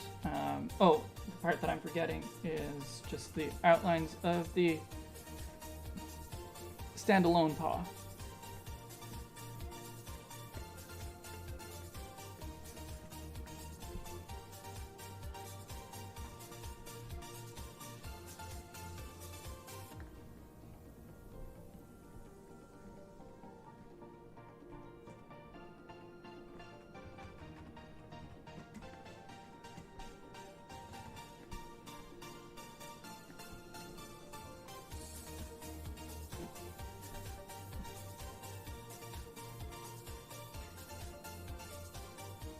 Top 10 facts about Chompy. Number 4 will shock you. Yes, Ferroseed is in Chargestone Cave, yeah.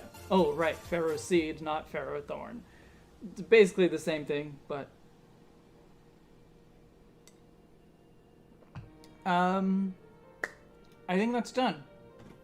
Do you guys see anything that needs adjusting that I missed? I think it looks good.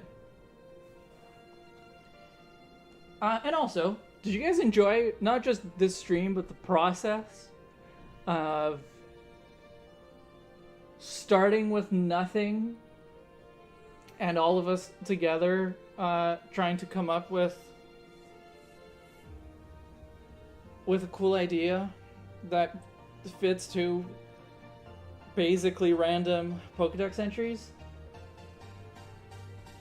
Crotodilian aborbs.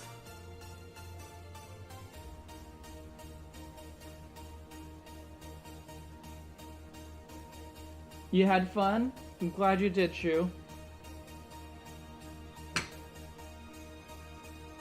Sharon tried his best to come up with memes. Your meme is just Chompy. You just say Chompy over and over.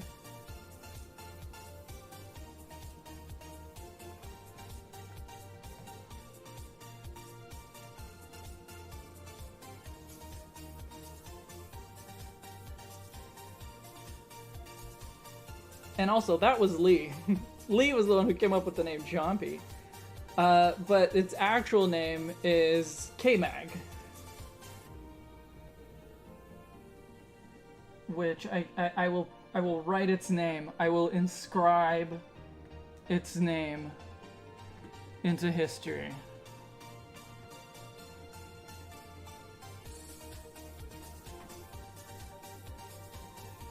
Oh, let's get the smoothing up. And let's make it thicker.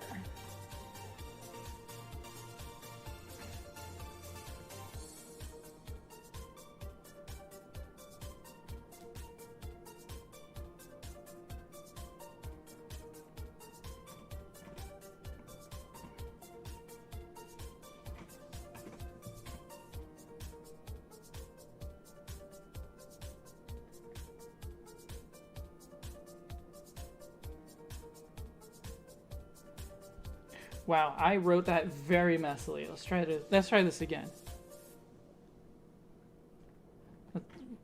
If I write it a little bit smaller, I think I can do better.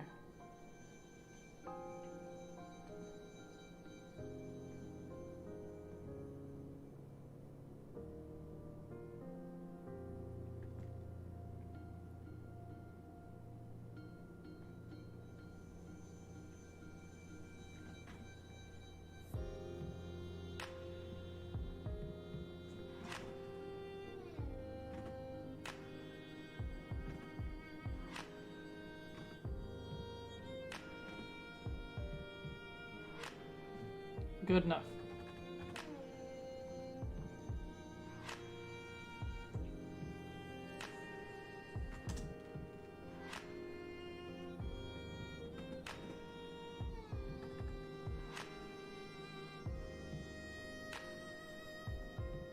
Okay, smoothing makes writing quickly very difficult. Okay, but I still need some. Otherwise, I write messily.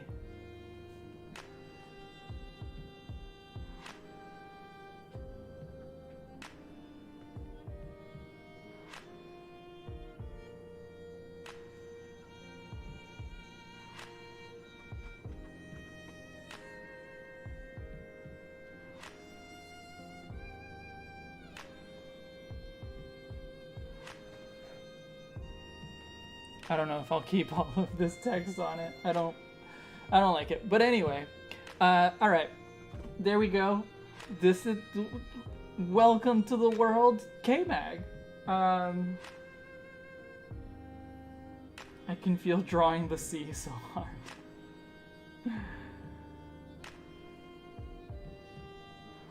So, thank you guys for watching. If you guys are available. I want to see if I can figure out the bot problem, and it'll be much easier if I can do it while I'm live, because I definitely want to get those commands ready, and then they need to be. I wanted to be able to use them today. So before I switch over to try and figure out bots, just in case any of you haven't heard yet, on Friday, July 2nd, it'll be my birthday, and I'm hosting a fundraiser tournament. So, I mean, it's just a fundraiser stream, but we're doing a tournament. We will be playing a Series 9 doubles format. I should probably grab the competition ID and put it on screen so that you guys can join the competition if you haven't already. Where do I have that? Here.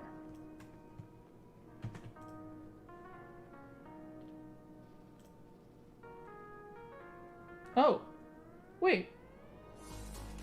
It worked. How did that not work earlier? It worked. How did that? Well, okay, wait. It worked. Yeah, it worked. Okay. Well, let's in that case I can just do code. Is that gonna work? Why isn't it working?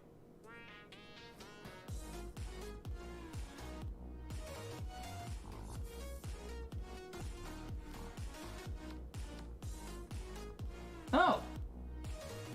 It doesn't work when I'm typing it in my like live stream dashboard. So there you go. There's the competition ID. You can copy that. Well, you'll have to like write it down so you don't lose it from the chat. But we are, yeah, no, the code is showing now. But anyway, so we're doing a fundraiser stream, and it'll be a Pokemon tournament, and it'll hopefully be a lot of fun. We need to have as many people participating as possible for it to really be enjoyable for everyone, and so that you don't waste a ton of time just like trying to match. That was a problem we had the last time I tried something like this. But so the tournament will be it'll start at 1 o'clock on Friday, July 2nd. The stream itself will start at noon. We'll do a little bit of pre-show. I'll talk to you about the cause. We can do some kind of in-game warm-up as well. And then so the tournament and the stream last until 4 o'clock. And then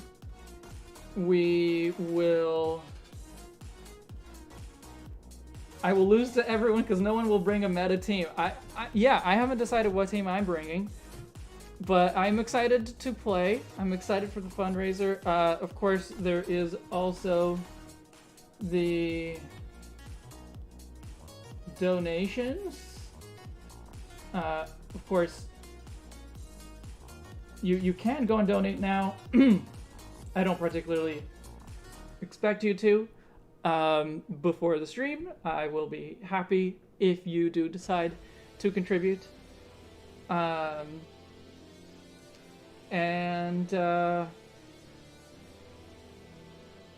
Looks like the commands are working, just a little slow. Yeah, they are slow, and they took a while to start, so I'm not sure what's going on there. But what can you do? What else did I want to say? So yeah, so we're supporting, just kind of generally, I'll tell you that we're supporting a local charity from here where I live. Like they're just downtown, and they help indigenous groups that are fighting for rights over their land. That they, for the most part, they constitutionally have the right to manage their land and what happens on their land, but that often gets ignored by the Canadian government.